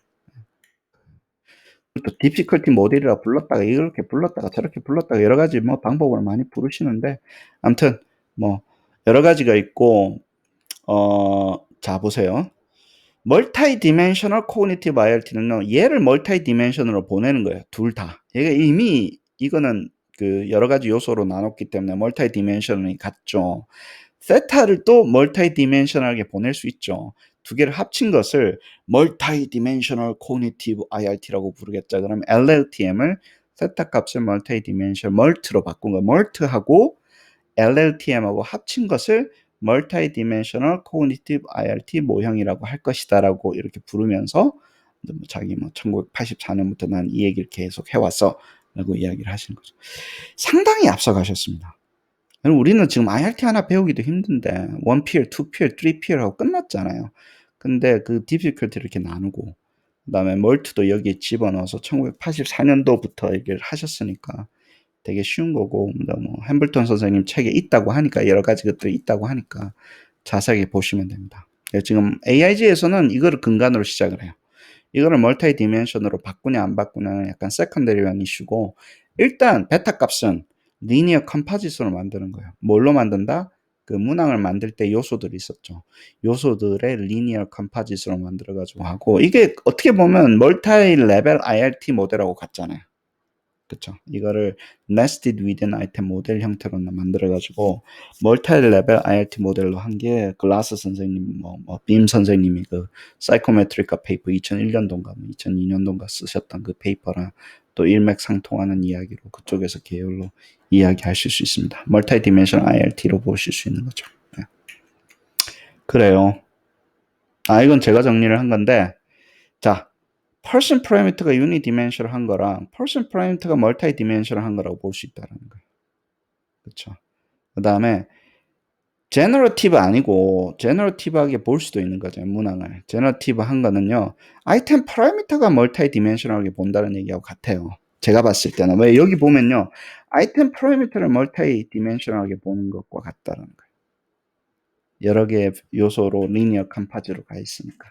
그래서 제가 이쪽을 Generative Psychometric 모델은 결국은 멀티디멘셔널한 아이템 파라미터를 이야기를 하는 것이고 예를 들어서 그게 Person 파라미터가 유니디멘셔널 할 수도 있고 멀티디멘셔널 할 수도 있다라는 거예요. 그렇게 되면 이렇게 이제 4분면으로 나눠진다는 거예요. 지금 읽고 있는 IRT가 우리가 지금 하는 거는 RAS나 1PL, 2PL은 여기에 있는 거예요. 여기에. 그게 이제 오른쪽 밑으로 멀트로 확장되고 LLTM으로 확장되고 MLLTM으로 확장되면서 궁극의 모형들이 뭐 나오지 않을까. 이제 뭐 선생님들이 이야기해 놓으셨으니까 거기 보고 이제 따라서 하시면 될 것 같습니다. 그래요. 마지막은 이제 nomothetic span research인데 그래 잘 나오고 나면 이 데이터를 가지고 correlation 어떻게 돼 있고 이제 뭐 measurement model fit 해야죠. 예를 들어서 잘 하는지 그리고 아까 말했던 그 difficulty 모형도 이제 데이터가 들어왔으니까 measurement 모델이 잘 이용을 하고 나면 이제 실제 이 피어처들이 difficulty에 어떤 영향을 미치는지에 대한 확증 연구를 할 수 있다는 거죠. 그걸 nomothetic span research라고 이렇게 부르셨습니다. 그렇습니다. 그 다음에는 이제 example로 들어가는데요. 조금 쉬었다가 이제 art를 가지고 하는 cognitive design system의 example를 다루도록 하겠습니다. 네.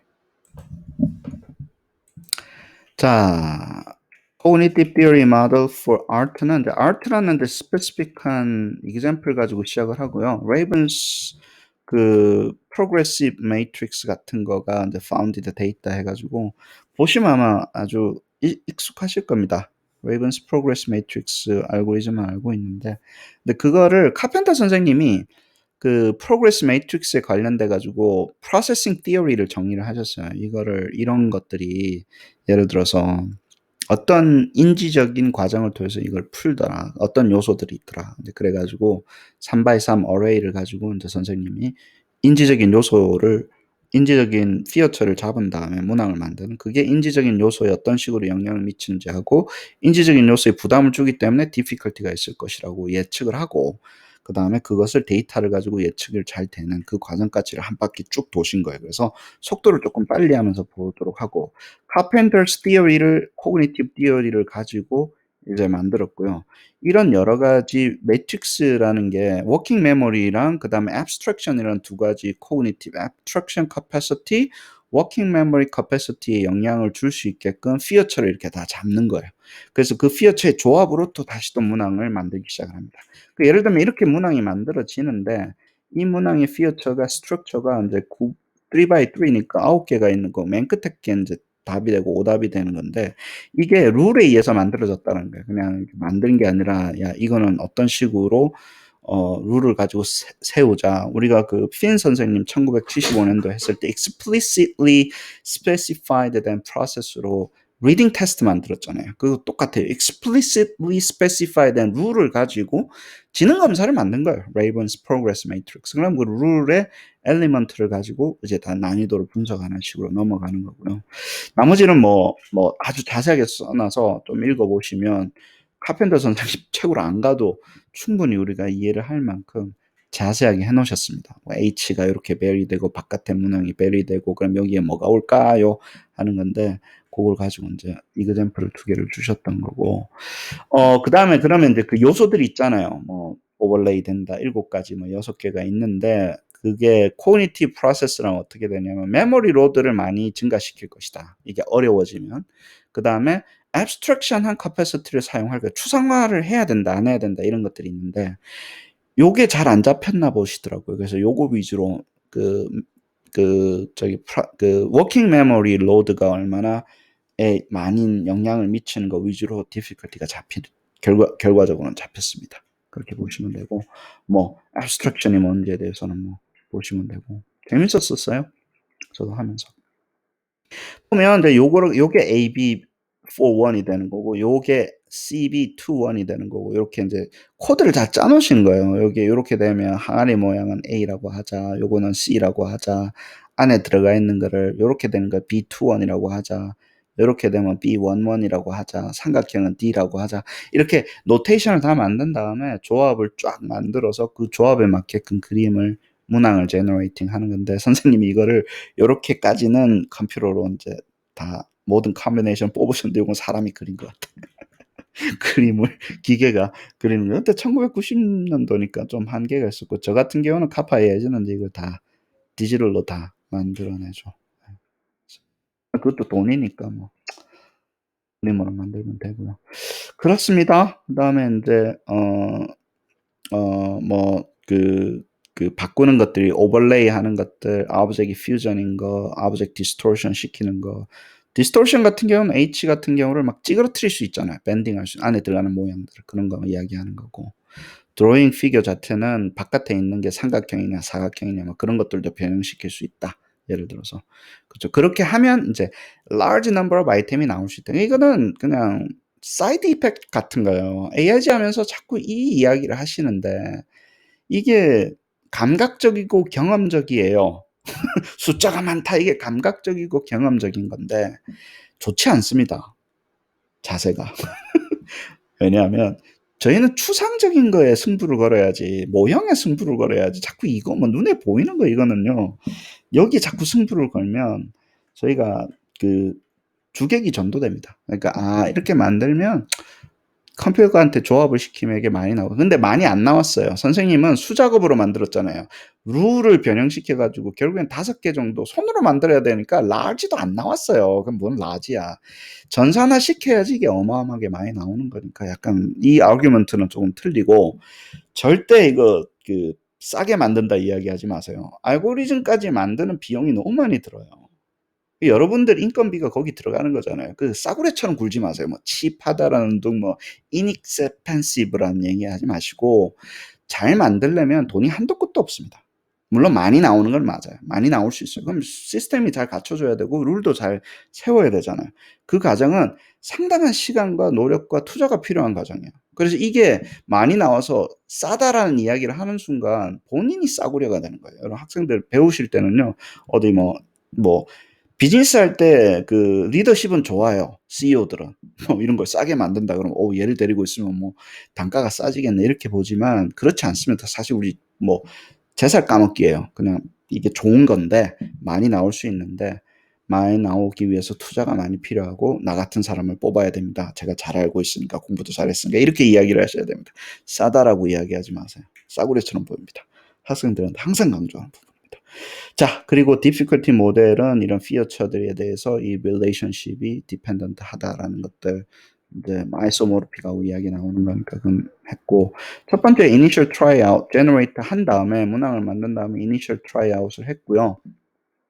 볼 때 여러 가지를 보는데 이제 여기 이게 여기서부터 여기까지 되게 중요해요. 우리가 6개 단계, 7개 단계를 통해서 쭉 어떤 식으로 분석하는지 순서를 쭉 놔두셨어요. 놔두셨고 이게 왜 리피트를 안 해도 되냐 하면 하면서 보여주세요. 선생님이 진짜 하면서 한 단계 한 단계 하면서 뭐가 있었는지 보여주시니까 이 페이퍼에서 보여주시니까 처음에 이제 했고 그다음에 generate 해가지고 measure of working memory가 얼마나 되는지에 대해서 이런 이론을 가지고 이제 처음에 만든다. 왜냐면 이런 이론들이 있었기 때문에 우리가 뭘 어떻게 바꿔야 되고 워킹 메모리에 어떤 식으로 영향을 주는 건지에 대해서 이론적인 백건들로 다 있더라. 워킹 메모리에 부담을 주니까 어려워지는 거야.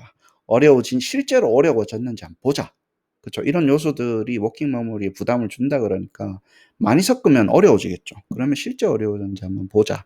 뭐 그리고 두 개가 섞여 있는데 예를 들어서 quantitative reasoning factor가 reference battery가 돼야 된다는 연구 결과가 있었다면 이런 거 소개를 하시는 거고요. 저는 이제 이렇게 본 거예요. 아까도 이야기한 요 중간 단계에 이렇게 들어간 거 response 데이터와 이런 걸 볼 때 어떤 능력을 가지고 풀잖아요. 워킹 메모리에서 태스크 퍼포먼스를 했을 때 quantitative reasoning ability랑 워킹 메모리 capacity가 두 개가 있어야지 풀고 그리고 이 두 개가 highly correlated 돼 있고 그게 task performance랑 또 영향을 미쳐서 우리가 모델이 나오는 아주 중간 단계에 뭔가 이제 보이는 거예요. 옛날에는 그냥 이거 주고 나면 리스폰스 데이터밖에 없었잖아요. 중간에 모형을 설정을 해서 어떻게 바꾸니까 이게 어려웠고 얘가 수학은 잘하는데 워킹 메모리 캐파시티가 너무 떨어지는 것 같아. 이게 두 개 같이 가지만 예를 들어서 혹은 뭐 워킹 메모리 캐파시티는 진짜 좋은데 수학은 공부를 못했던 것 같아. 그러다 보니까 여기도 영향을 미치는구나. 이런 것들이 이제 분석이 되면서 컨텐츠 날러지하고 코그니티브 프로세스 어빌리티하고 이렇게 분리를 하면 뭐 다이그노스틱 모형의 어떤 단초를 여기서 실험을 해볼 수 있는 거죠. 이제 이론을 세워가지고 그렇습니다. 그 전에는 못했죠. 이게 없으니까 뭐 그냥 이것만 보고 코릴레이션만 보고 뭐 크롬박 알파가 포인트 9이니까 좋은 시험입니다. 뭐 그러고 끝났잖아요 우리가. 뭐 핏이 잘 됩니다. 뭐 이러면서 끝났는데 아이템 스트럭처를 처음에 뽑으세요. 30개를 뽑으셨어요. 그 아까 이야기했던 거를 가지고 했는데 그러니까 여기가 아이템 모델하고 비슷해요. 아이템 모델을 30개가 나왔는데 아이템 모델 안에 또 다른 밸류들이 바뀌거든요. 그 나중에 이야기하겠지만 그때는 그림 같은 거 스트럭처 아이템 모형의 아이템의 스트럭처를 잡는 거를 30개를 하신 거예요. 스트럭처 베리어블이라 해서 우리가 AID 처음 배울 때 우리가 그런 거 했죠.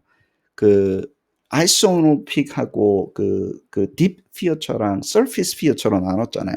요거는 거는 딥 피어처가 되는 거예요. 왜냐면 문항의 구조 자체가 바뀌는데 바뀐 거를 다 나열을 시켜보니까 30개가 나오더라는 거예요. 30개의 스트럭처에 그 안에 짜잘하게 바뀌는 거 있잖아요. 뭐 세모가 네모로 바뀌고 이건 스트럭처가 바뀐다고 이야기 안 하고 내용에 있는 어떤 다른 요소들이 바뀐다라고 이야기하기 때문에 그게 30개였는데 결국에 24가 되더라. 예를 들어서 그래가지고 뭐 6개가 빠지고 뭐 어쩌고 빠지고 4개가 나가고 해가지고 결국에는 이게 20개인가가 남았습니다. 스트럭처 아이템 스트럭처가 되는 게 20개인데 이 스트럭처도 어떻게 나왔다 아까 말했던 뭐 오버레이 시키고 뭐 이거 하는 그걸 가지고 20개의 스트럭처 형태로 아이템 모델이 나왔고요. 그 다음에 22개의 오브젝트와 7 어트리뷰트를 가지고 이제 나머지 그 변형을 안에도 또 시킨 거예요. 그쵸? with the item structure. 그쵸? 이런 것들이 여러 가지 7 attribute value들을 가지고 스트럭처 속으로 이제 집어넣은 거죠. 그래가지고 여러 가지 문항이 이제 변형이 되는 건데. 그 다음에 drawing principle도 있고, distractor는 7개를 잡으셨어요. 이게 계속 물어보시는데요. 에스베브 하시는 분들도 물어보고, 뭐, 싱가포르에서도 컨설팅하고, 이게 왜 7개냐, 8개냐 이렇게 잡는데요. 디스트랙터 만들기가 AIG로 안 하면요 되게 힘들거든요. 근데 AIG는요 너무 쉬워요. 디스트랙터 잡기가. 그냥 알고리즘으로 잡으면 돼요. 왜냐면 그게 아닌 것들을 뽑으면 되니까. 그래서 디스트랙터 모델 할 때도 상당히 도움이 됩니다. 그러니까 AIG의 꽃은 멀티플 초이스 할 때는요. 디스트랙터를 모형화 시킬 수 있기 때문에 좋아요. 그게 거기서 진단도 나오고 accuracy도 나오고 model fit도 나오고 어마어마하게 많이 나오거든요. 나중에 디스트랙터 모델링이라는 용어를 써가지고 아이템 모델 만들 때 제가 따로 합니다. 그래서 지금은 그냥 디스트럭터 잡기도 용이하나 보네. 이거 잡기가 힘든데 이거를 잘못 잡으면 모델 핏도 빵꾸 나고요. 막 날아다닌다. 왜냐면 게싱도 많이 되고 디스트럭트 이상하게 잡으면. 그러니까 그런 관점에서 많이 도움이 되는구나 하고, 그다음에 포지션 키 디스트럭트도 랜더마이즈 했다. 뭐 이런 거는 뭐 별로 중요한 게 아니니까 일단 넘어가도록 하고요. 그다음에 이제 아이템 인스턴스를 만드는 거는요. 아이템 30개에서 뽑긴 뽑았네. 자, 30개의 아이템 스트럭처가 있었잖아요. 그럼 그 안에 인제 스트럭처 안에서 뭔가 변형이 될 수 있잖아요. 그걸 가지고 5개씩 변형 수작업으로 뽑으신 것 같아요. 그래서 150개밖에 안 만들었어요. 저 같은 경우는 이게 막 15만 개씩 나옵니다. 어떻게 보면 컴퓨터가 배터리 하면 그 다 해놓고 뭐 너무 많아가지고 정신을 못 차리는데, 이게 다 스트럭처를 바꾸는 룰까지는 알고리즘을 이렇게 다 조합을 시키셨는데, 아마 문항 5개 뽑는 거는 수작업으로 하신 것 같아요. generated가 manually generated 된 것 같아요. 그렇고 컴퓨터 프로그램을 했는데 뭐 only 10 item만 뭐 change 할 수 있었다. 뭐 왜냐하면 뭐 터보 파스칼을 썼는데 그래픽 펑션이 한계가 있어가지고 뭐 바꾸는데 뭐 half the change resulted from 이렇게 됐다. 뭐 반 이상은 그림을 못 바꿨다라는 거야. 터보 파스칼로 그림 바꾸려다 보니까 너무 힘들어가지고, 요즘에는 이제 프로그램들이 많이 좋아졌으니까 다 바뀌죠. 전부 다 뭐 이런 리미테이션이 없는데, 선생님이 알고리즘 가지고 제너레이트 하긴 했지만 이게 정확하게 이 알고리즘이 그림 라이브러리에 문제가 있어요. 이게 1900 거의 지금 2000년대 와서도 그게 안 됐었는데, 요즘에는 이제 카파 AI는 그림은 이쁘게 잘 뽑습니다.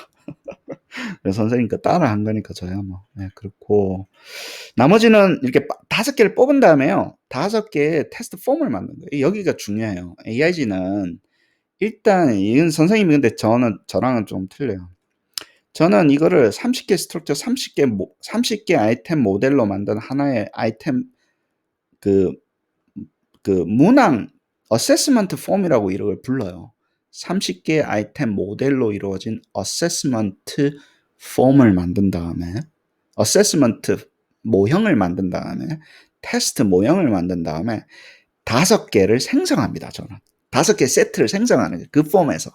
그렇게 바라보는데, 선생님은 the other round로 하셨어요. 뭐 뽑아가지고 그걸 가지고 폼을 만들었다 이렇게 하지 말고 딱 보세요. 30개 모형을 정하세요. 그 다음에 거기서 5 세트를 제너레이트 시키는 거예요. 그리고 수십 개, 수만 개, 수천 개 제너레이트 시킬 수 있잖아요. 할 때마다 그 한 개의 내용이 바뀌게끔 나오면 되니까 거의 무한으로 그 아이소모르픽 테스트라고 해요. 저는 그걸 아이소모르픽 테스트라고 이야기를 합니다.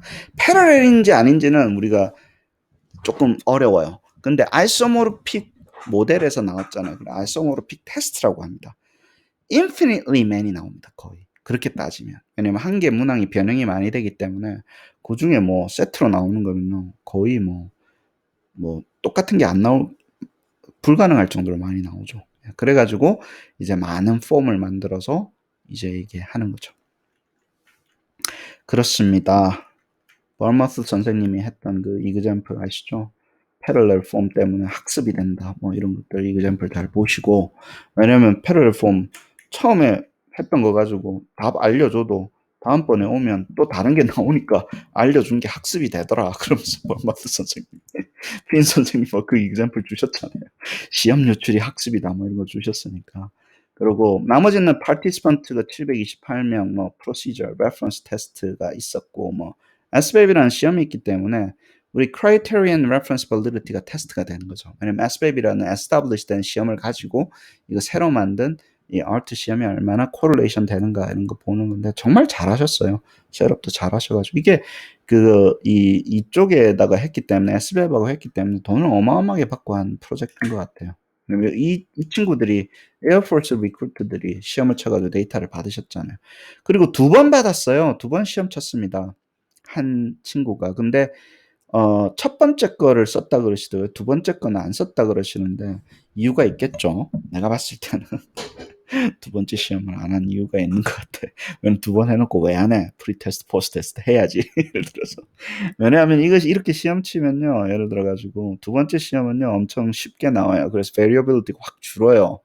왜냐면 시험에 익숙해지잖아요. 두 번째 시험 칠 때는요, 이게 homogeneity가 갑자기 줄어가지고 우리한테는 적당하게 variability가 있어야 돼요. 그래 뭐가 이쁘게 나와요. 뭐 시험이 갑자기 쉬워지거나 다 맞아버리면요. variability가 안 나가지고 이 시험 자체가 나쁜 시험으로 나오잖아요. 제가 봤을 때는 이 시험이 좀 쉬웠고 이 친구들이 칠 때, 그 다음에 두 번째 칠 때는 상당히 쉬워졌을 수도 있을 것 같아요. 그래서 이거는 합리적인 의심입니다. 그러면 두 번째 걸 빼버린 거죠. 처음에 좀 variability가 잘 나오는 거 위주로 해야지 이쁘게 나오니까. 그렇게 해서 했던 거고, 레퍼런스 테스트에 대한 설명인데, SBAB에 대한 설명을 뭐 집어넣으셨는데, 뭐 그거는 뭐 보시면 되는 거예요. 핵심은 아니니까. 그래 놓고 이제 아이템 difficulty distribution을 본 거예요. 여기 보면요, 이제 이 difficulty distribution이 discrimination distribution은 뭐 그냥 괜찮은 것 같아요. 근데 difficulty가 이렇게 p-value니까 맞은 거에 숫자잖아요. 이게 너무 쉬워요. 상대적으로 좀 쉬워요. 이게 좀 약간 p-value가 0.5 근처에 좀 분포를 해줘야지 적당한 시험인데 이 두 번 치잖아요. 그럼 이게 좀 오른쪽으로 또 엄청나게 몰릴 거라고. 그러면 이게 별로 이쁘게 안 나오는 거죠. 이게 뭐 80%, 90% 대신 7, 80 70에서 90% 대부분 다 맞았으니까 애들이 모든 문항에 대해서. 그러면 시험이 좀 쉬웠지 않나 그런 생각이 들고, 뭐 좀 쉬웠다, 뭐 too easy for the sample이라 뭐 이런 이야기도 하셨어요. 이렇게 되면 잘 안 나옵니다. 항상 이야기하면 skew도 돼 있잖아요. 특히 너무 쉬워버리면요 이게 이쁜 걸로 잘 안 나와요. 적당하게 이쪽으로 이 분포가 돼 있었으면 좋은데 뭐 이론적으로 만들었는데 그렇게 됐으니까. 어려운 요소를 섞으셨으면 되는데 어려운 요소를 많이 섞으면 문학 만들기 어렵거든요. 그러다 보니까 조금 섞여진 게 30개 나온 게 좀 쉬웠나 보죠. 그러면 이렇게 나오는 거고. discrimination distribution 나온 거고 뭐 그거는 클래시컬 테스트 티어리 관점에서 보신 거고요. 그다음에 이제 IRT도 하셨어요. IRT를 하셨는데 러쉬 모델 하니까 12% 정도가 좀 bad fit이 나오더라. 근데 2PL 하니까 0.7%가 bad fit이 나오더라. 그러면 당연히 2PL을 선택을 하는 게 돼야 되지 않겠냐라고 이야기를 하신 거예요. 그리고 근데 이런 이유도 조목조목 잘 드셨어요. 참 이쁘게 잘 하셨어요. 왜냐하면 해봤는데 이게 이만큼이고 해봤는데 요만큼인데 이런 이유로 난 이걸 선택하게 한다. 이런 거가 참 친절한 데다가 리고러스하고 따박따박 잘하시고 깔끔하게 하시고 아무튼 너무 이뻐요. 분석을 해놓은 글들도 이쁘고 뭐 내용도 충실하고 너무 좋았었어요. 보면서 야 나도 이렇게 해야 되는데 진짜 대가지만 진짜 친절한 그 페이퍼 만나서는 얼마나 친절하신 분인지는 모르겠는데 페이퍼는 친절하게 잘 써주셨습니다. 그래서 많이 배웠어요. 그 다음에 이거 보고, 자, 여기 되게 중요한 건데요. between form. 같은 사람에서, 여러 가지 사람에서 폼끼리 틀려지는 거는 예를 들어서 0.05% 밖에 안 된다는 얘기인데, 이게 이제 parallel form이나 isomorphic form의 feasibility를 이야기를 하는 겁니다. AIG로 5개 폼을 생성시켰잖아요. 5개 폼을 만들었는데, between form에 대해서는 proportion이 variability가 뭐 0.5%밖에 안 되니까 엄청 적은 거죠. 그죠? 그리고 이거를 보면서 우리가 equating이라는 거를 써가지고도 하셨지만 이런 나중에 그냥 일반 classical test theory의 variance decomposition 할 때도 이게 참 between form이 variability가 이렇게 적어지는구나. AIG를 쓰게 되면 폼 길이에 그게 적어지는구나 하시면 되는 거고요. 두 번째는 이제 그 아이템하고 폼하고 인터랙션이 있는데 이거를 아이템 스트럭처 explainability라는 용어를 저는 쓰는데 예를 들어서 아이템 스트럭처 explainability가 거의 72%라는 거예요. 그러니까 이 얘기는 뭐냐면요. 내가 아이템 스트럭처를 그 30개가 있었잖아요. 그 다 더미 코드로 만드셨거든요.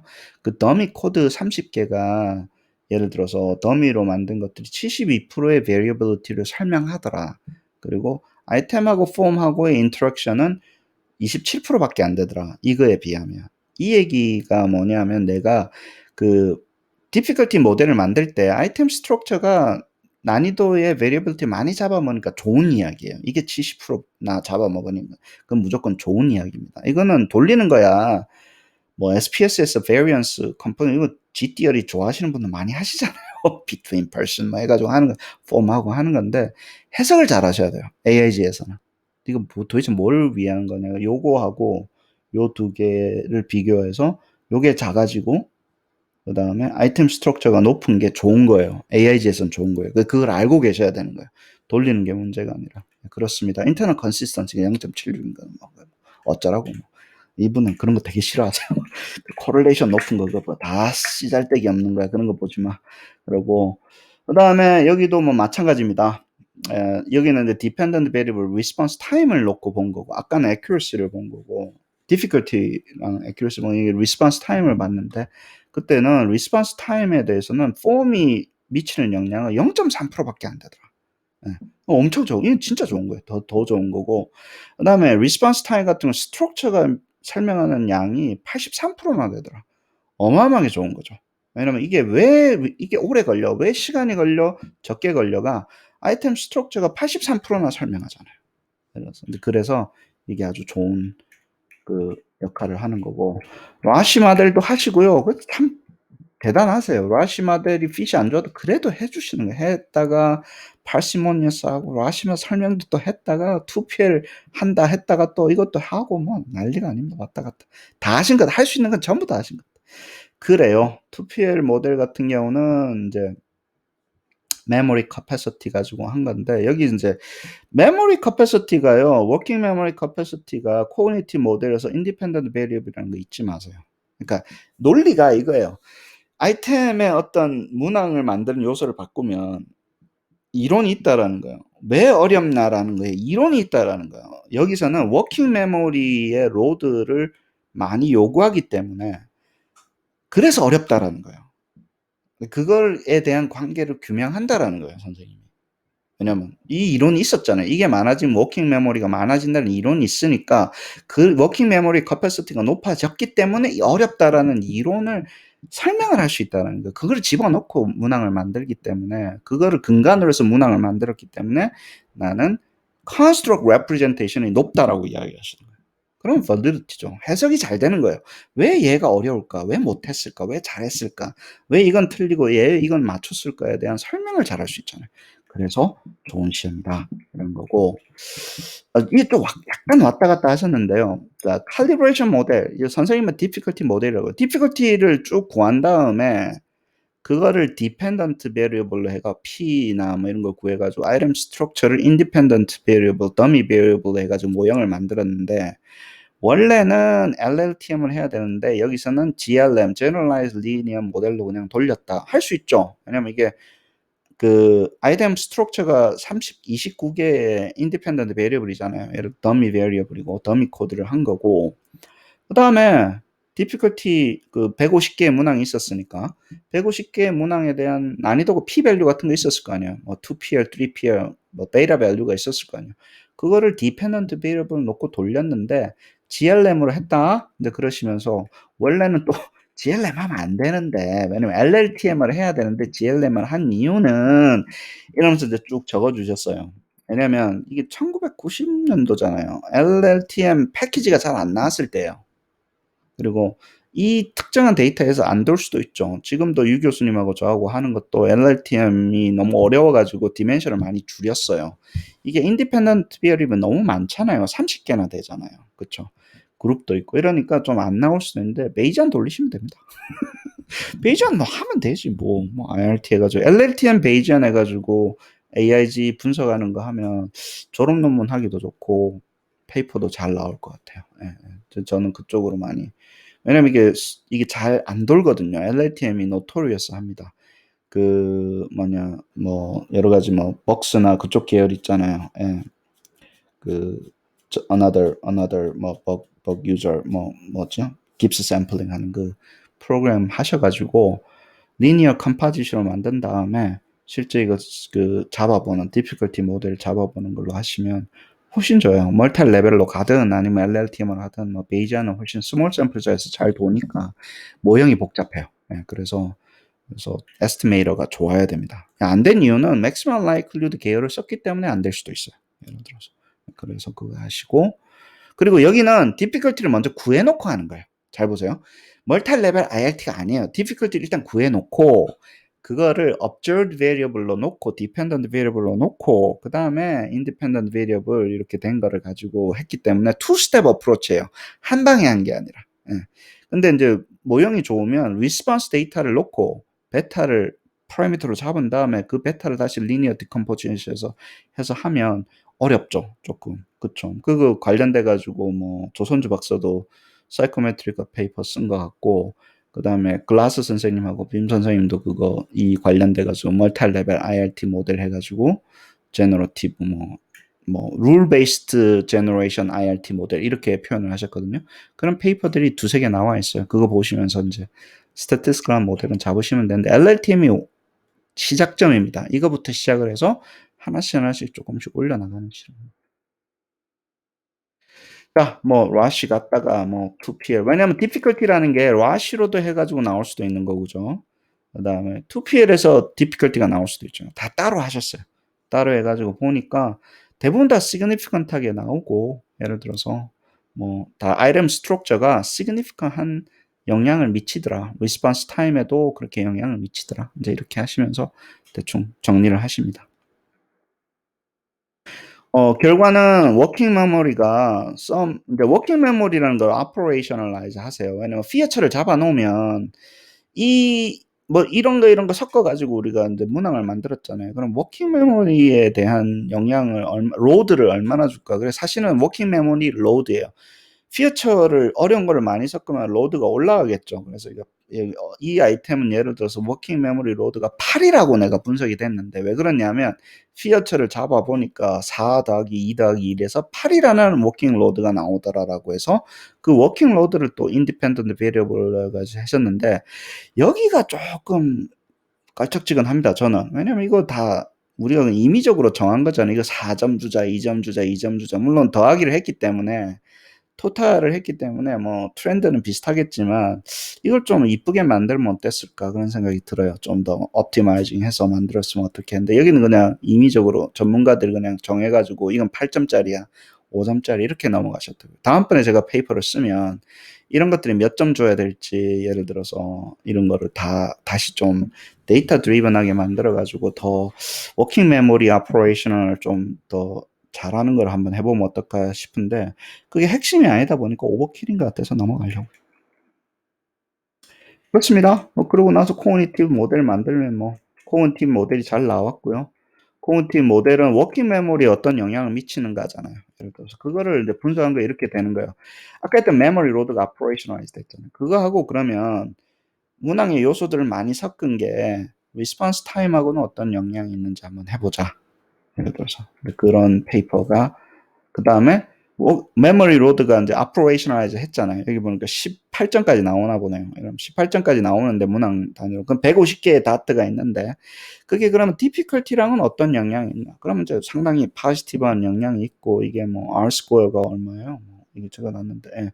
0.71 correlate 돼 있다. 뭐 0.63 정도 correlate 돼 있다 하니까, 그러니까 워킹 메모리 operationalize 해 보면요, 문항마다 리스폰스 타임보다는 difficulty에 약간 영향을 미치기는 positive한 거는 있는데, 예를 들어서 슬로프는 얘가 좀 더 스티프한 것 같아요. 그죠? 예. 시간은 뭐 variation은 조금 homogeneous하게 나오는 것 같고, 얘가 variability는 훨씬 크게 나와요. difficulty에는 엄청 왔다 갔다 하는 거예요. 그럼 우리가 보면서 '아, 이게 영향을 이쪽에 많이 미치는 거구나.' 인제 그렇게 알 수 있는 거죠. 뭐 다음번 분석은 더 할 수 있는데 어느 정도만 하고 여기 넘어가고, LLTM도 또 굳이 돌리셨어요. 아까 보니까 왜 왔다 갔다 하냐면 LLTM을 안 했다 뭐 이러다가 또 separate form에는 또 LLTM을 하신 거예요. 예. 그래서 separate form 해 가지고 해 보니까 폼마다 해 보니까 이렇게 이게 되게 중요한 겁니다. 보세요. item difficulty에 대해서 LLTM을 해 가지고 하고 나면 테이블 4에 나왔는데, 이게 아마 LLTM으로 나온 것 같거든요. weight이라 그랬잖아요. 메모리 로드가 difficulty에 주는 영향이 2.5다. 오버레이는 0.6이고 distortion은 0.5만큼 difficulty를 어렵게 했다라는 용어가 쓰는 거죠. 메모리 로드가 이렇게 많아지면서 이렇게 되는 거고, 그다음에 퓨전 같은 경우는 오히려 더 쉽게 더 퓨전이면 퓨전일수록 이렇게 쉬워지더라.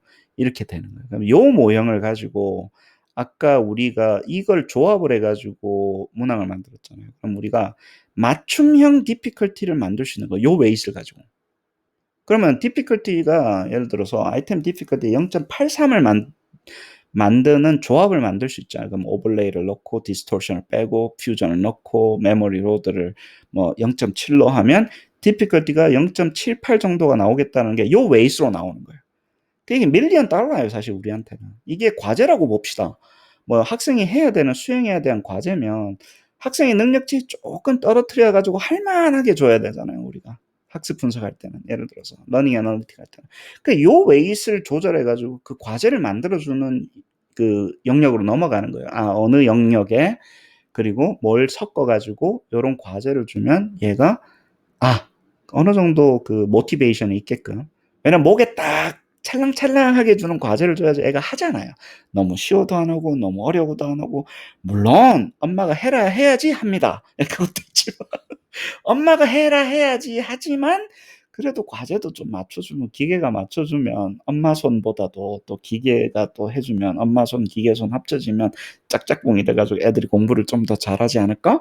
그렇게 하는 거고 비즈니스 하시는 분들 자꾸 이거 가지고 이것도 안 하시고 자꾸 AI 된다고 자꾸 광고만 하시는데 여기까지는 해주세요. 사이코메트리션도 하이어 해가지고 우리 저기 뭐냐 우리 수업 들은 친구들은 할 수 있으니까 제가 이 비디오를 비즈니스 하시는 분들 보셔야 돼요. 러닝 애널리틱 하시는 분들 요까지 해서 여기까지 만들어주면 AIG 소프트웨어 만들어서 모델 잡아가지고 학생들이 여기까지는요 대학원생들이나 사이코메트리션 다 합니다. 좀 배우면 그러면 이제 맞춤형 과제 이런 걸 만들어서 코그니티브 모델에 의한 맞춤형 과제가 나온 AI입니다라고 얘기해주면 서로서로 좋잖아요. 그래서 우리도 좀 먹고 살지. 학생들도 취득처 좀 하고. 그냥 뭐 좋은데 막 이렇게 하지 마시고 LLTM이고 과학입니다. 사기 아니에요. 과학이에요. 맞춰서 만들어낼 수 있어요. 그래서 과학적으로 우리가 분석을 해서 이 모형을 이제 잘 에스티메이션 하는 게 좋죠. 아까 보셨지만 이제 R 스퀘어가 거의 8, 9 이렇게 되잖아요. 그러면 이게 제너럴라이저블 하다라는 거예요. 이게. 그리고 이제 뭐 샘플은 700명밖에 안 되니까 힘들지만 요즘 러닝 뭐 회사에서는 이런 것들은 어마어마하게 많은 학생을 가지고 테스트 해볼 수 있으니까 과제 만들어서 생성해서 난이도 분석해서 optimizing 하자고요. 그래서 맞춤형 하자고. 뭐 별거 아닙니다. ICL correlation 같은 경우는 타당에 대한 인덱스가 하나 있을 수 있잖아요. 좋은 문항 퀄리티. 그래서 하는데 메모리 로드가 조금 높아지니까 이거 discrimination이 좀 떨어지더라. 그러면 선생님 되게 좋은 이야기해서 이게 너무 높으면 guessing 하는 것 같아 애들이. guessing 하면 때려잡잖아요. 그 guessing이 너무 많아지면서 얘가 이 변별도가 안 나오니까 여기에 너무 어려워지면 조금 힘들어하는 것 같더라. 뭐 이런 이야기를 하시는데 시험 자체가 좀 쉬워가지고 모르겠습니다. 이게 좀 나중에 진짜로 좋은 시험 만들려면 이 분포가 왼쪽에 몰리게끔 해야 되겠죠. 이게 바이시리얼 코릴레이션이 상당히 높게끔 나오게끔 해줘야 되는데 그것까지 이제 조절해 줄 수 있으면 좋은 시험으로 계속 만들어지는 거죠. 그렇습니다. 여기는 descriptive statistic 이제 fact analysis도 하셨어요. 왜냐면 SBEP 시험이 있으니까 그거랑 어떤 그 fact analysis까지 돌리셔가지고 진짜 일 잘하셨습니다. fact analysis, fact structure까지 다 확인하고 그다음에 art가 arithmetic reasoning하고 상당히 correlate 돼 있다고 하는데 이게 이제 mathematical한 knowledge나 mathematical한 저기 뭐죠? 그 추론 능력하고 이 공간 지각력이 되는 이거하고 상당히 코릴레이트 돼 있는 거는 그 다른 연구에서도 많이 나오거든요. 지능이 그 G띠어리라 그래. 그건 다른 G띠어리지만 지능이 이렇게 연관이 많이 돼 있잖아요. 특히 arithmetic reasoning하고 일반 지능하고 많이 코릴레이션 돼 있으니까 그게 다시 컨펌 됐다. 뭐 이런 이야기를 많이 하시고 다른 것들이 많이 있거든요. 근데 math knowledge, arithmetic reasoning이 중요해요. 그러니까 수학 실력이 중요한 거예요. 일반 지능을 상당히 많이 이야기하시는 거고 팩터 로딩은 퀀트랑 스트롱하게 돼 있고 다른 거랑 아니더라. 이건 맞아요. 왜냐면 이게 일반 프로그레스 매트릭스 같은 건데 퀀트랑 상당히 가깝더라. 근데 뭐 다른 팩터들하고는 별로 로딩이 안 돼 있더라. 뭐 여기까지 해주셨고 그렇습니다.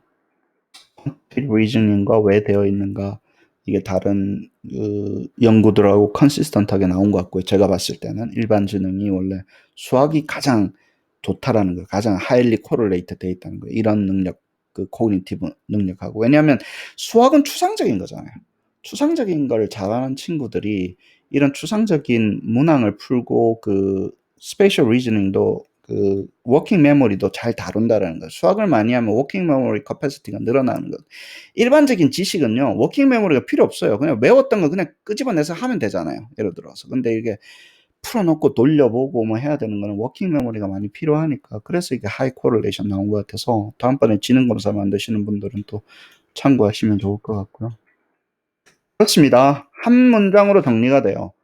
제너러티브 테스팅은, 제너러티브 사이코메트릭 모형은 포텐셜한 게, 포텐셜 코그니티브 티어리를 근간으로 한 이렇게 생성 모형까지 만드는 거는 서포트가 됐다라는 거예요. 이렇게 만드는 거. 왜냐면 이렇게 좋고 퀄리티도 좋고 여러 가지로 사이코메트릭도 좋고 이게 생성도 되고, 첫 번째. 그다음에 생성된 게 실제로 사이코메트릭 퀄리티도 잘 좋게 나오고 숫자도 150개나 나오더라. 좀 실망스럽지만 한 15만 개 정도 나와야지 우리는 요즘 좀 나왔군요. 요즘 AI들은 그렇습니다. 네, 그렇게 하는 거고. Construct Representation 설명할 수 있다. 나는 인터프리테이션이 왜 이 아이가 틀렸는지, 왜 이 문항이 왜 더 어려운지, 왜 이 아이가 이 문항에 대해서 틀렸다고 반응하는 건지에 대해서 나는 설명을 더 잘할 수 있다. 사실은 그거는 더 밸리드한 시험이다 라는 결론이에요. 사실은. 그래요. 나머지는 뭐 노모 세딩인지 노모인지 뭐 늙은 어머니인지 뭐 했다라는 거고, 뭐 코릴레이션은 뭐 별로 중요한 거 없고, 스터디 2도 있거든요. 근데 비슷한 결과가 나왔고요. 그다음에 컨클루전 서머리도 아까 했던 그거를 다시 되풀이했을 뿐입니다. 선생님 너무 감사하죠. 그쵸? 이 페이퍼가 1998년도 페이퍼를 이렇게 적어주신 것도 감사하고, 제가 봤을 때는 분석의 바이블인 것 같아요. 내 느낌이. 분석할 때 이 정도는 해줘야지. 숫자 700명이지만 진짜 정성 들여서 시험 만들고 이론의 근간으로 해서 시험을 설계해서 만들고, 설계한 것들이 어떤 식으로 정말 분석돼야 되는지, Classical Test Theory, IRT, 뭐 Rashi, 2PL, LLTM, Fact Analysis까지 뭐 다 해가면서 할 수 있는 거를 최선을 다해가지고 그런 이그젬플을 보여주신 거에 대해서 저는 정말로 감사하게 생각을 합니다. 이거를 근간으로 IRT를 하든 안 하든, 예를 들어서 AIG를 하든 안 하든 간에 하고, 이것보다도 내가 더 좋은 페이퍼를 과연 쓸 수 있을까 할 그런 생각이 들 정도로 좋은 페이퍼 써주셔서, 개인적으로 살아계시지만 엠버슨 선생님이 뭐 저는 상당히 많이 배웠고 그런 페이퍼였던 것 같아요. 여러분들도 이거 보시면서 많이 배우셨을 것 같아요. 러닝하고의 커넥션, 뭐 밸리디티하고 커넥션, 뭐 reliability하고 커넥션, 패럴렐한 거, 이퀘이팅을 보완해 주는 거, 뭐 이런 것들, 뭐 이런 그 코그니티브 모델이 하는 역할들을 많이 배우셨으니까, 특히 validity 잊지 마십시오. 이 결국에는 끝은 내가 더 나은 설명과 더 나은 예측을 할 수 있는 과학적인 방법으로 시험을 만드는 거에 대한 한 거의 끝판왕을 보여주셨으니까 너무 감사하고, 다른 것도 있는데요. 이거는 이제 AIG 책에서 나온 건데, 이거를 확장시켜서 좀 약간 이 AIG에서 이제 쓰는 형태로 좀 바꾸신 건데, 이거는 거의 비슷한 내용에다가 AIG 쪽을 좀 강조시킨 건데, 그걸 읽어볼 만합니다. 읽어보시면, 근데 1998년도 그걸 먼저 읽고 요걸 읽어보시면 훨씬 쉽게 읽히실 거고, 왜 이 사람, 엠버슨 선생님을 AIG를 정립을 한 사람 중에 한 사람으로 꼽는가가 이해를 하실 거고, 왜 코그니티브 사이콜로지가 그렇게 중요한지 미슐레브 선생님하고 엠버슨 선생님이 강조한지 아실 거고, 카파 AIG가 하고 있는, 카파 디지털 나울리지가 하고 있는 게 왜 러닝으로 넘어갈 수 있었는지, 이분들 때문에 러닝으로 제가 왜 넘어갈 수 있었는지 하고, 그 다음에 온톨로지 모형은 이제 디지털라이징 하려고 하다 보니까 만든 거고, 그게 필요했었고, 저는 기계한테 지식을 주입을 하는 게 필요해서 온톨로지를 했었고, 그 과정에 대한 전반적인 스토리를 오늘 또 뭐 장시간 또 다뤘습니다. 감사하고요. 네, 다음에 또 뵙죠. 감사합니다.